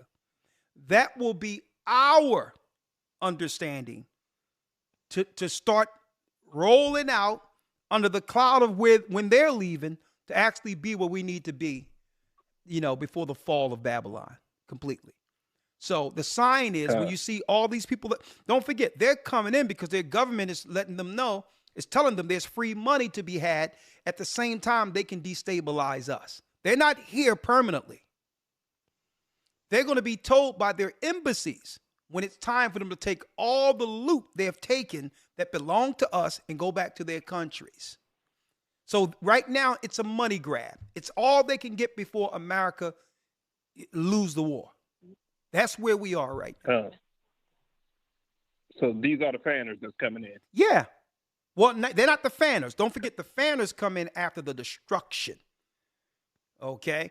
What's going on when you read Jeremiah 50 through 52, it tell you that they'll begin to go back into their own countries. And at that time, the destruction, the fanners is fanning the what? The fire. That links to the 10 horns in Revelation 17, where the policy we're seeing, making America weak, they will allow the other countries to burn America with fire. That's when the war is going to happen, and America will split into 3 places, into 3 parts. All these bridges we see and all that, they're going to collapse. There's going to be 3 separate land masses controlled by who? Russia, Great Britain, and China. So what we have to understand is that what the tip-off is, you see all these strange people running around. When you start seeing them close their stores and begin to disappear out of your neighborhood, they've received the tip-off that the bank's closed, no more free money, you better go back because we're about to deal with Judah in these cities. That's how it's going to go. All right? My brother. All right. Thank you, sir. You're welcome. Thank you. All right. Bless you. Shalom. All right. Shalom. All right. Jacob has a question. Hey, Shalom, brother. Shalom, Yaikwab. How are you? I'm all right, brother. I just calling in to ask, like, let's say if I bought some farmland. Yeah. When they have the market of beasts going on, will they be able to take that away from me, since we're on a new financial system? Well, the way it works is if you own that particular land, there may be ways indirectly through other people or a shell company or whatever the case is where you can still pay those bills. But you would have to maneuver with, you would have to adjust to what the systems are at that time to be able to pay things in advance to allow, you to keep the land for as long as you can keep it. Eventually, you're going to have to leave off of it, but sometimes you can pay a lot of it in advance, 2-3 years in advance, to hold it down while you do what you have to do. As long as the money's paid, no one can come against it, right? So at that time, you'll have a plan in place that can actually sustain the land as long as you can actually sustain it. But eventually, they're going to change laws to where they'll be able to commandeer any land they want. So you're just trying to hold on to it as long as you can, right? Okay. And I have one more question about the government benefits. Let's say, is SSI included in that with them cutting off Section 8, EBT, SNAP, and stuff? Let me tell you, when it comes to Social Security, because they done already, believe it or not, bankrupt. There's no money left in Social Security. Okay, right now they're sending money off of fumes right now. That whole thing has been dismantled, and a lot of people, they're able to survive paying people on Social Security based on how many people didn't make it through the pandemic, right? So that settled a lot of things, because if you're not here, you can't collect it anyway, right? Now, but yes, any what they call, because now they call them entitlements now, right? Any entitlements you from the government, you'll have to comply. Why? Because if you don't comply with only a small amount of resources left, there's enough people who've come over the border, right, who don't have anything in their countries, who are willing to comply happily. They'll take these benefits and whatever the government say take over you. So when you say comply, are you talking about the Space Force Jews?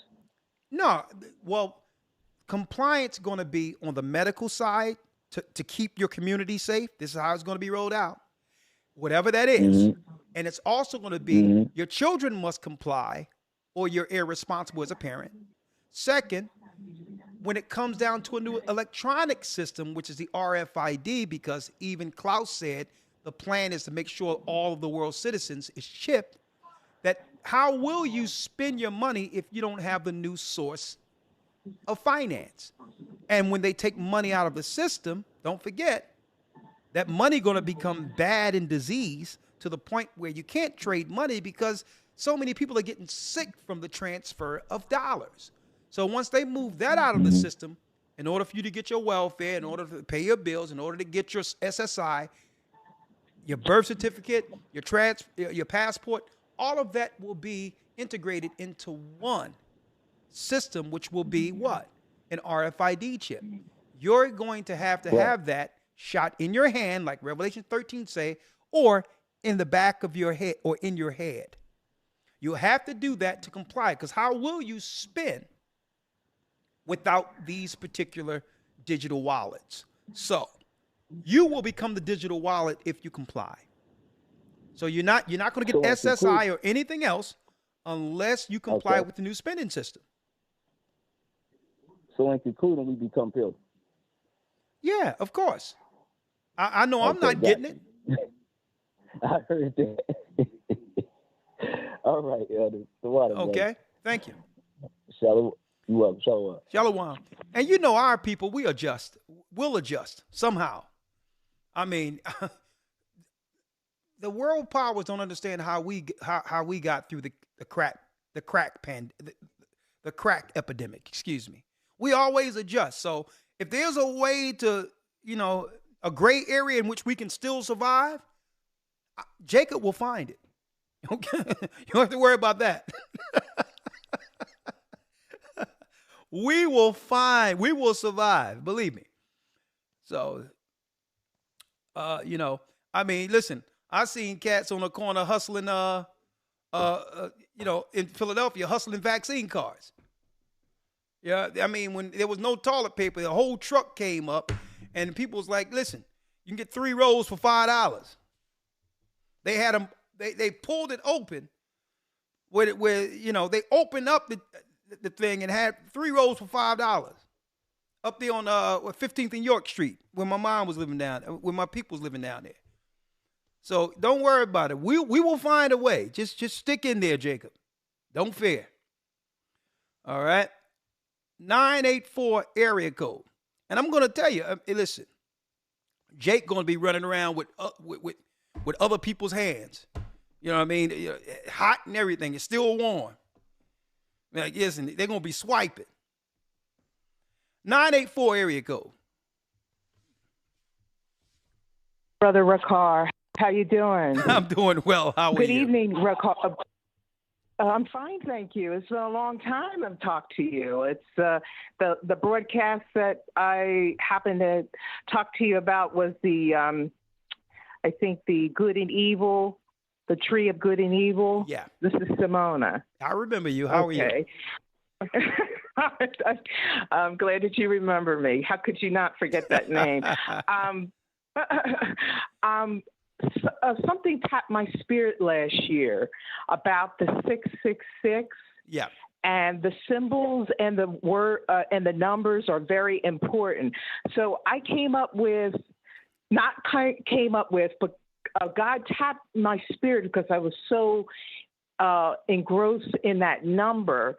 So 6 represents, the first 6 is Christ, which is 6 letters. 6 is throne.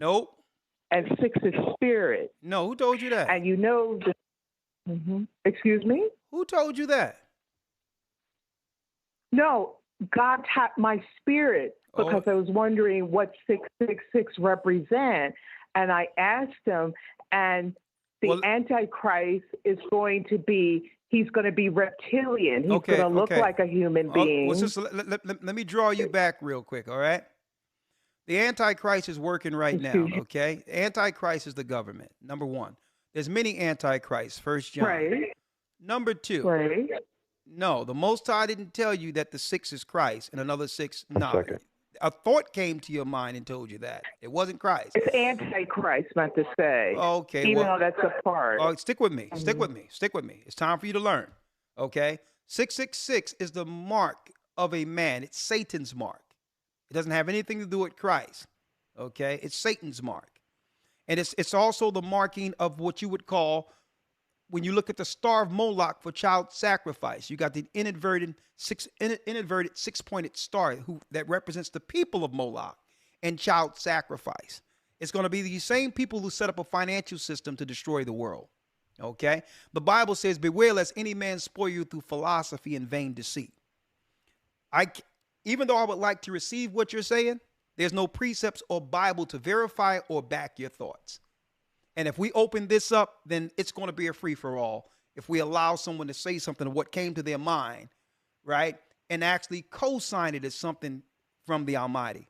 There's nothing that we can't find in the Bible itself, right, when it comes to breaking down what any thought may be concerning the precepts of the Bible.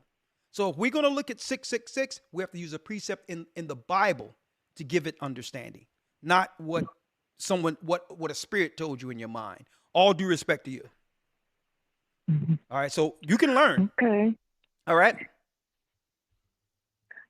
There's one more comment. Okay. I think it's going to backfire on America when they think they have the strategy to these people who are coming in, the immigrants that are going to take over, but it's going to backfire on the people who are the children of Israel, the Hispanics. Yeah. They're going to realize what the government is trying to do to the black people that are already in the United States, and they're going to come together, and this is what's going to cause a civil war. Okay. And that's all I wanted to comment. All right. Well, sister, there will be a split. There will be a war in the earth, but it's not going to happen like you're saying. These people they're bringing over, they're going to create they're going to create total chaos the way the government is going to use our people against us. It's going to be mayhem. It's going to be a war of biblical proportions in our neighborhood in which the government is going to have to step in with the. I feel. I'm saying, sister, in listen. my heart I'm gonna let you, sister. Yes, I understand what you're talking about. I'm gonna let you break down what you feel in your heart, but I'm telling you, they know exactly the people they're bringing over. Now, is there a small portion of people that are coming over coming over to receive the word, absolutely, they'll be saved. But that's far in between. They're going to create a hotbed of total destruction through this immigration and migration. And guess what? They're going to accomplish that because the Bible tells you they're going to accomplish it. Okay? So, no, I know what you feel, but no one is going to be singing in the streets of North Philly and Harlem Kumbaya between those who are already in the country and the migrants that are coming over. That's not going to happen. It's going to be chaos. All right? It's going to be a percentage that are going to side with Judah. I'm sure of that. Sister, when yes, they realize sister, a very people that are going to certain Judah. A very small percentage, and guess what? We'll welcome them, but it's going to be very small. It's going to pale in comparison to the chaos that's going to be outside the few who say, you know what, I'm Israel. It's going to be over 90% that's a part of the chaos that's going on in the city. All right, but thank you though. Don't forget, only 10% will be saved. Bless you. Okay, thank you. All right. Bless you. Okay, she's getting there, eventually. But the reptilian thing, hey, I don't care how they look. They're of the devil, okay? So, right? All right, let's get a few more. We got Jeanette. Who cares whether they can turn the reptilians, drink blood, whatever they're going to do. They're on the wrong side of judgment. Okay? They're going to burn in hell. All right? So I could care less of whether or not they got reptilian skin. All right? Who knows? They could have stayed in the sun too long. All right? Something could be, their skin on the outside is tough as leather. Sometimes that happens. I have nothing to do with the skin and reptile and all that. All I know is that the Most High is going to burn them in hell. That's what we want to talk about. The saving of the children of Israel and judgment on the nations who have destroyed the children of God. Right? 2240, then we got Sunshine to end it out. He's going to say your name. Oh, okay. Yeah. Jeanette? I'm going to say your name. Hi, Jeanette. Jeanette. Can you hear me? Yes, I can hear you, Jeanette. Good evening. Okay. It's probably not what you are talking about, but I want to ask you a question. Yes, ma'am. About it says a lot of things in the Bible what not to eat, and I love shrimp. I love shrimp, but I want to know, and they do have scales and fins, so I'm trying to find out should we eat that or not? Okay, let's talk about it. All right. You have your Bible? Nope, but I can get it. Okay, please get it, ma'am. By all means. That's what we do here. Okay. Because listen, sister, because I'm not going to tell you what to eat and what not to eat, but I know you'll listen to God, right? Right. Okay. Right. Get a Bible. Okay, I got the Bible. King James Version. Look at what you said, King James. That's the one. He's a black man. Well, he was anyway. I got it. And what scripture? Okay, ma'am. Stick with me. All right? Okay. And I thank you. I respect you that you have enough respect for God to actually hear what he has to say concerning these things, right? Yes. All praises. I need you now to go to Leviticus, the 11th chapter. Leviticus? Okay, let me find it. And by the way, just for conversation. Hold on. Okay. Just for conversation, right? Uh-huh. I was one in Philadelphia. Growing up, I danced with Philly Floor Takers, Steppin' Uniques, and all these others when I was dancing, right? I used to love Sid Booker's breaded shrimp. Oh my goodness. Let me tell you about that. I'm going to give you a story before I read this. And I'm talking about right there, Broad in Wyoming. You had Sid Booker. He had a club up there too. And Lord, these things was braided. Every time we go dancing, we go from bar to bar dancing, passing our hat or whatever the case is. I couldn't wait to get up Roosevelt Boulevard, Prince Total Experience. Then I get to Sid Booker truck. had that thing dipped in some tartar sauce with the little sides with the man crunching. You know what I mean? It was absolutely scrumptious, right? Check this out. Yeah. Listen to this weird thing that happened to me. I'm sitting there, I'm a dancer and all that, I'm a singer. I'm 14 years old, right? My mother has some shrimp in the oven, right? I know she did it with some paprika and some stuff on it. Let me tell you, I take one of those shrimps, right? And I put it in my mouth and I'm sitting there, you know, singing with it, feeling all good. It gets stuck and I can't even breathe because it's stuck in my throat, right? Oh, my goodness. Sister, listen, there's no one in the house to help me. Oh, my goodness. Listen, no one in the house. I can't breathe and it's stuck in my throat. So I walk down the stairs to where my mother is. She has a water ice stand and I hear them talking and all of these things. And I'm sitting there dying, suffocating, and no one is recognizing that I can't breathe. Sister, listen, I'm looking around and I'm about to just pass out and it just comes out of my mouth. It just go out of my mouth. And then I just go back and start acting like everything was normal. No one even recognized that I could have been dead. I'm sitting there, no one is even paying attention. Sister, listen. A few years later, I found out the truth of who I am. And then in the Bible, it said that I shouldn't have had that shrimp in the first place. That's my story concerning shrimp. And that's someone who loved, listen, you see me, I'm still giving you the name of some of the best shrimp fryers who have ever lived. Okay? Right? So understand when I bring this forth to you, it's not me judging your food choices or your diet. It's only what God says, okay?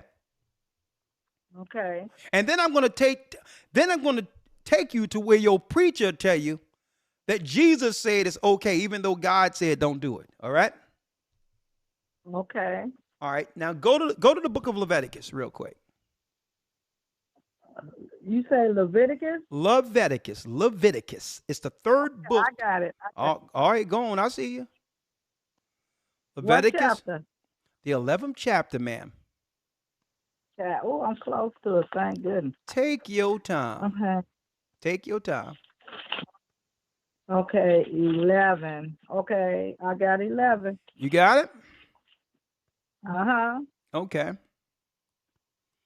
All right. Now, I need you to go to Leviticus 11. Right? Let me move this. Right. And I'm going to go with, because there's some people out there who probably have the same question, right? So I'm going to take my time with this so to teach it so that you can have full understanding. Start at the fourth verse. Matter of fact, let's start at the first verse. Okay. You can read it. Oh, Lord. Can my son get my glasses for? I'm thinking you're going to read it. Listen, if I read, sister, listen, if I read it, that's me telling you. If you read it, that's God telling you. Okay, let me get my glasses. You gonna wait? Listen, sister, I'll take all the time I need. I'll take all the time you need. Don't worry about it. Take your time. Okay. All right. I'm gonna get my glasses. All right. It should be. Okay, I got them. I'm gonna go run back to the kitchen. Take your time. Take your time. Just relax.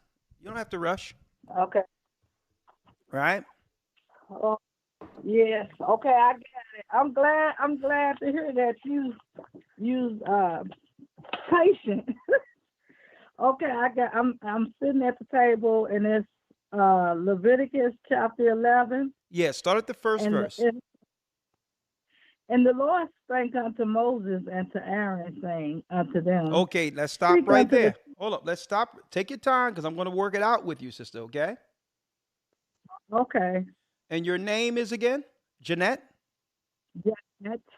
Okay, Jeanette. This is the Lord who spoke to Moses and Aaron, right? Right.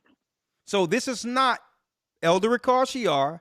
This is not Moses, and this is not Aaron. This is above man. This is God himself, correct? Right. This is him speaking to you now. Read the second verse. Okay. Speak unto the children of Israel, saying, there are the beasts which ye shall eat among all the beasts that are on the earth. So it says, tell my people, the children of Israel, these are the beasts which you shall eat among all the beasts that are on the earth. Right? Read. Right. Read it. Whatsoever parted the hoof and is clove-footed and chew the cud among the beasts, that shall you eat. Now, when it says cloven-footed and cheweth the cud, you ever see how a cow chews? Like their mouth moves like, and even horses' mouths move the same way, right? When they eat grass or whatever. But guess what? The cow have a cloven foot, which is a split foot. A horse doesn't. Yeah. So even though they both chew the cud, the horse is unclean, yet the cow, sheep, lamb, goat, they're clean. You got it? The buffalo, the bull, they're clean because not only do they chew the cud, they're cloven-footed. Even the camel. The camel chew the same way, chew up the cud, the same way as a goat, lamb, sheep, but yet it doesn't have that split hoof, so you can't eat it. So God made it clear. Here's the animals you can eat, and these are the animals you stay away from because I made them for something different for you. Right? Some of these you can ride, but you can't eat. You got that? No. Now it's going to go through it. Read the fourth verse. It's going to make it clear. Read. He said, nevertheless, these shall ye not eat of them that chew the cud, or of them that divide the hoof, as the camel, because he cheweth the cud, but divided not the hoof. He is unclean unto you. So if there's someone bring you some camel soup, you can go to Leviticus 4 and you'll say, well, hold up. God said don't do that. Right? It's unclean. Right. Right? Go ahead. Let's go to the fifth verse.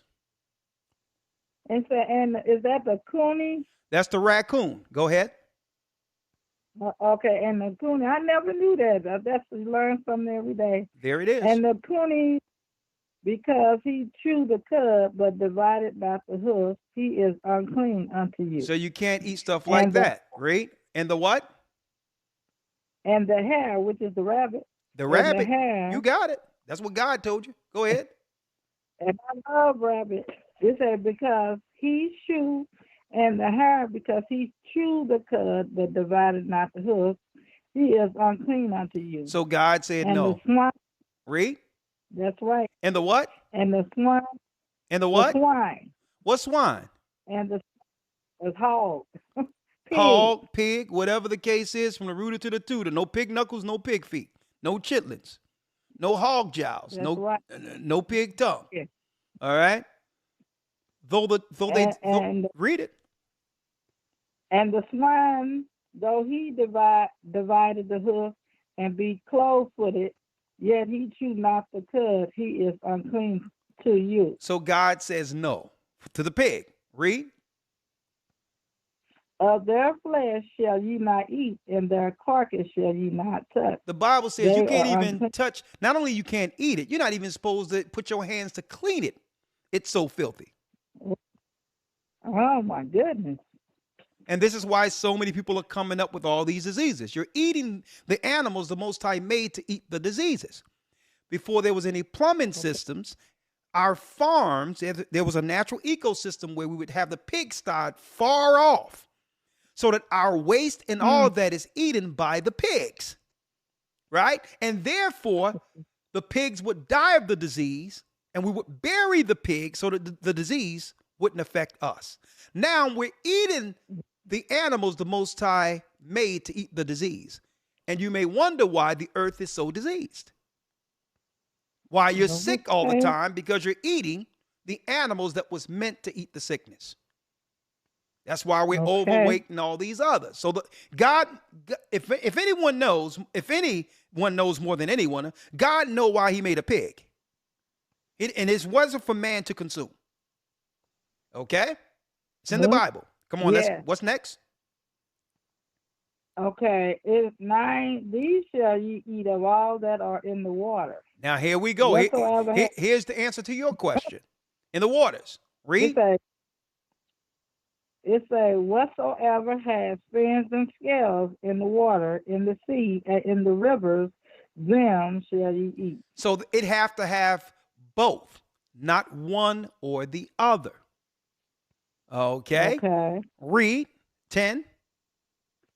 And all that have not fins and scales in the sea. So they must and in have the both. river, They must have both. Scales, fins, and scales. Not one or the other. Okay. Read. Okay. And scales in the sea and in the rivers of all that move in the waters and of any living thing which is in the waters. They shall be abomination unto you. There are what unto you? Abomination. An abomination. That's sin. Because this is why our people are so sick. We're doing what God say don't do. We're consuming what God say don't touch. Yeah. Read the 11th Abomination. verse. Abomination is a filthy act. Why? It's filth. Because these are the animals the Most High put at the bottom of the waters to clean the ocean, rivers, and streams. So if we eat the animals the Most High is using to clean the waters, no wonder if the waters become dirty where it destroys our bodies and all that, where we can't even drink the water anymore. Because we took out the animals that was eating the feces on the bottom of the water and made it a delicacy. Okay. Right?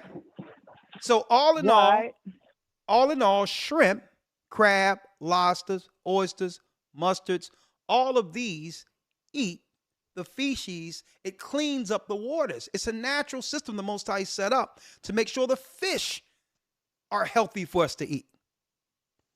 Right? Can I ask you a question? Now, hold up. Before you ask, but let's go to the shrimp now, because you asked that in particular. Okay. The shrimp. Okay. The shrimp has scales, but no fins. Okay. The tail. No, that's not it. No. It's the tail. No. No. Don't try to get in with the tail. It's all scale. The fins mean, boom. Don't forget, I worked in a restaurant, prepping and everything, and I know what's going on with some food, okay? Scales is you have to scrape the scales off. It ain't no one big, right? It's like the individual scales you have to scrape off. And fins are that long fin on the back of a fish, okay? Shrimps, I'm talking about scrimps. Shrimps, you know, that's that old 5-year-old, mom, give me some scrimps, right? Shrimps don't have fins, okay? Now, let me show you. Right. Let me show you here for the sake of, right? Let me show you. On the screen, you can look at this at your, you know, in your own convenience, and you'll see here, and what I'll do is I'll pull up a fish fin, right? There it is. Okay. That's simple, right? Now, as you can see, the fins, there's 1, 2, 3, 4, 5, 6. They swim with the fins. They got one on their back, one under them, and one at the end. Okay, those are fins. Shrimp don't swim like this. They're unclean. They're bottom feeders. You want to see your health get better? Eat what God said eat. And watch how your doctor start asking you questions like, what's going on? Right? Okay. And let me tell you, I thank the Most High that my mother began to listen to me, because I believe it added about an extra 7 to 10 years to her life. And she told me that right before she passed over. I'll see her again, but she told me, she said, Junior, you saved me. You gave me you came back and gave me many years. And I said, Mom, just thank the Most High. It was our God who's given us back the law, statutes, and commandments. And if you break the law, the wages of sin, sister, is death. So if you're sinning against God, you'll have a shorter life. And that's including eating the things God said don't eat. Therefore, it shortened your lifespan. Now, the last thing, let me go to where your preacher's going to tell you that God said it's okay. All right? Okay. I'm getting in front of that now.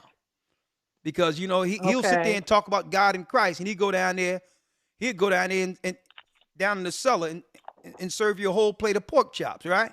So we're going to get with this real quick. Right? He'll tell you all you got to do is pray over it, and God said it's all right with him. But we're going to straighten that out right now, right? I need you real quick, sister, to go to 1 Timothy, the 4th chapter. 1 Timothy. Okay.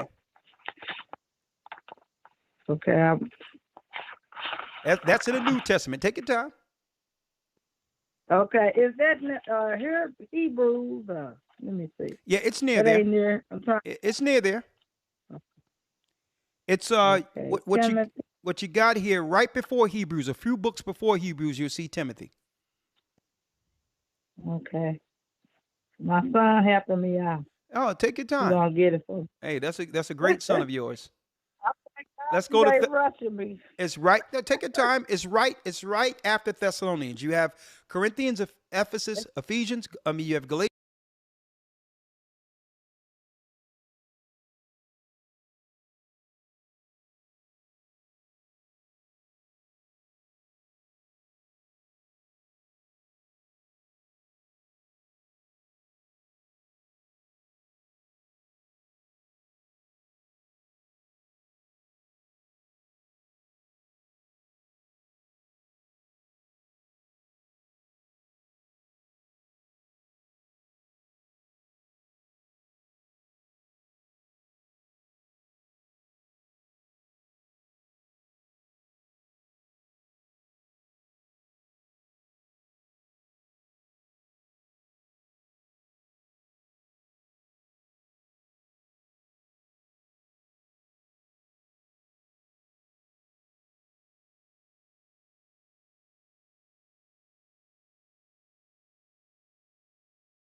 Okay, I'm going to come temporally through here real quick, okay?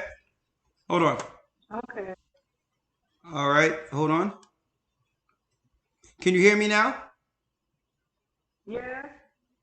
Okay, so I'm going to come through this system because somehow my mixer just went out, all right? So that was deep in of itself, okay? That was weird. You can hear me though, right?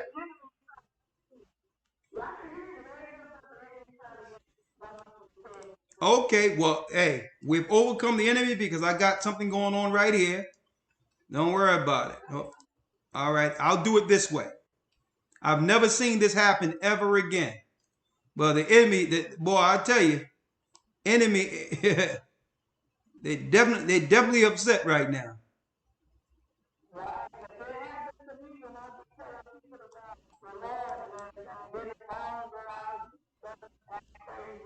Okay.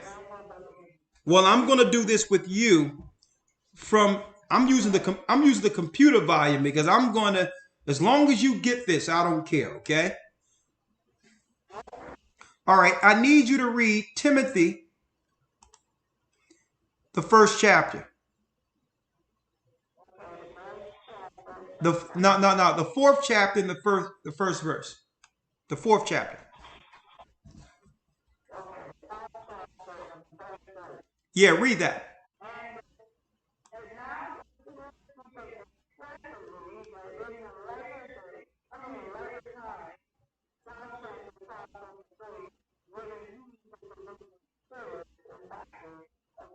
Now, this is how you're going to know what? At the end times, we're living in the latter times, and that people will depart from the faith, giving heed to seducing spirits and doctrines of devils, trying to trick you out of following God, right? Seducing spirits. Read the second verse. Second verse.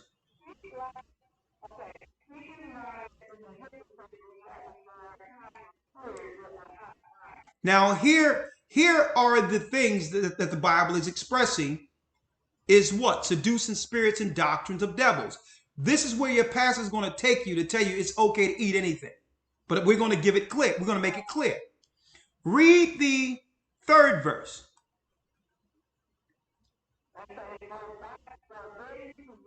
Hold up. Let's stop. Let's stop with that. Forbidding to marry.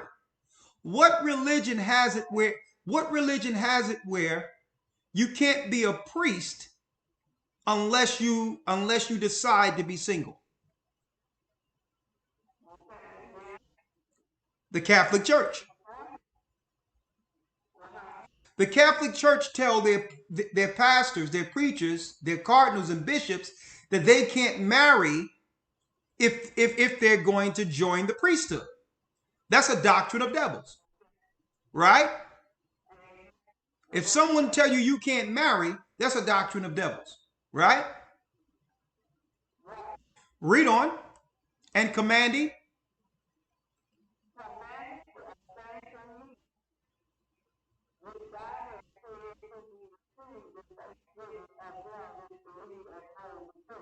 Now, when it says another doctrine of devils, if someone try to tell you you can abstain, that you have to stop eating meat, which God created to be received with thanksgiving, right?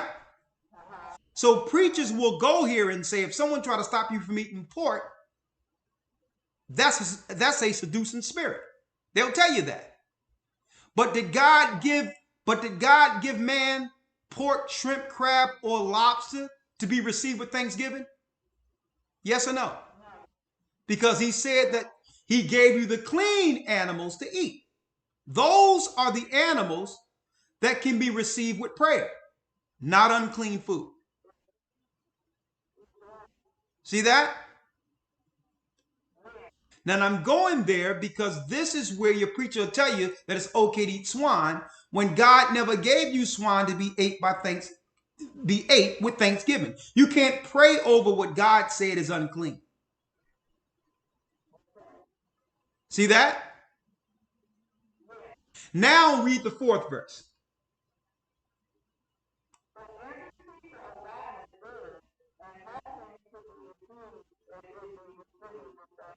And that's where the preacher take you.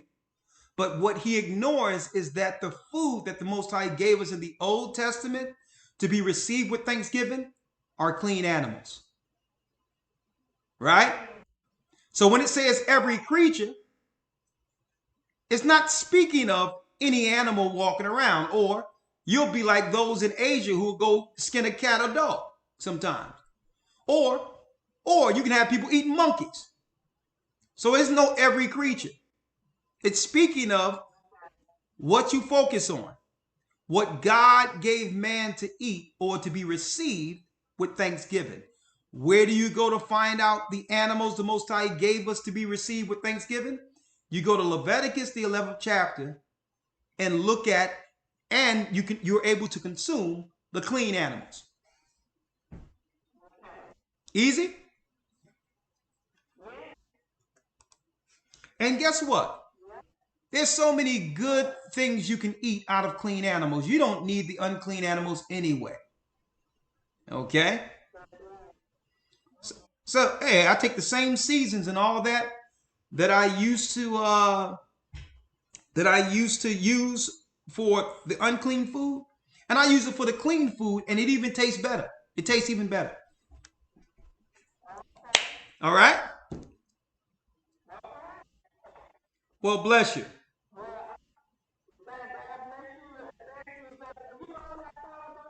Yeah.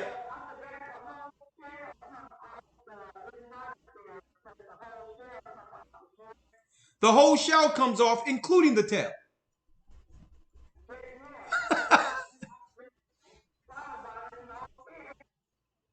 There you go.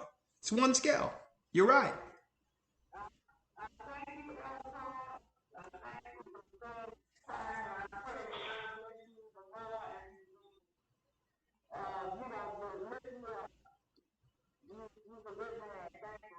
Oh, thank you. All praises be to the Most High. And just get rid of that clean food to live longer. Get rid of the unclean food to live longer. Excuse me. Okay?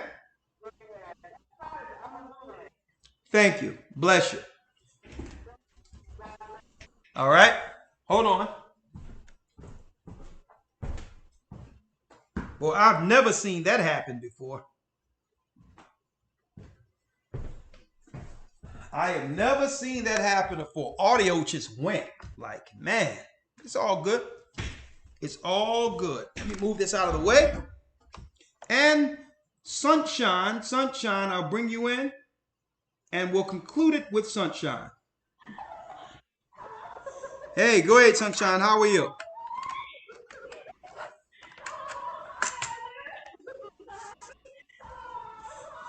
Shalom, sister. Let's go. Let's do it. Break it down.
Come here, Charlotte.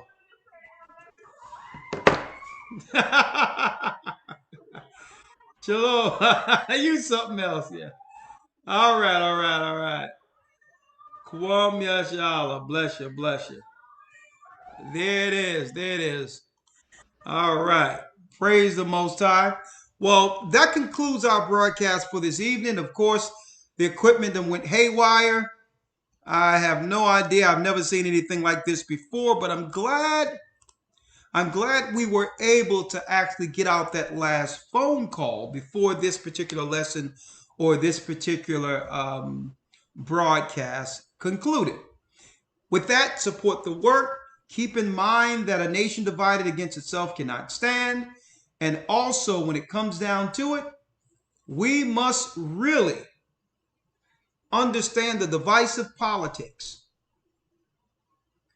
and the New World Order. The New World Order is an order against the awakening. Who are we? We're the children of Israel, and we are back. May the Most High be with you. Stay prayed up. Sin not. I'll see you Friday on Patreon, Saturday for the Sabbath, if it be the Most High's will.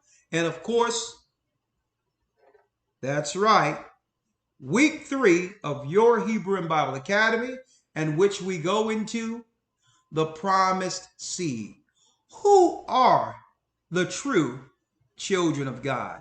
Well, be there Sunday and do what? Experience the detailed lesson with the Gathering of Christ Church. Myself, Elder Lawyer, and of course, Shapat with the news. Go to historytimes.org. Thank you, Elder Iraq. Thank you, Dell. Thank you, brothers and sisters, for all you do to support this work. Share the knowledge. Shalom.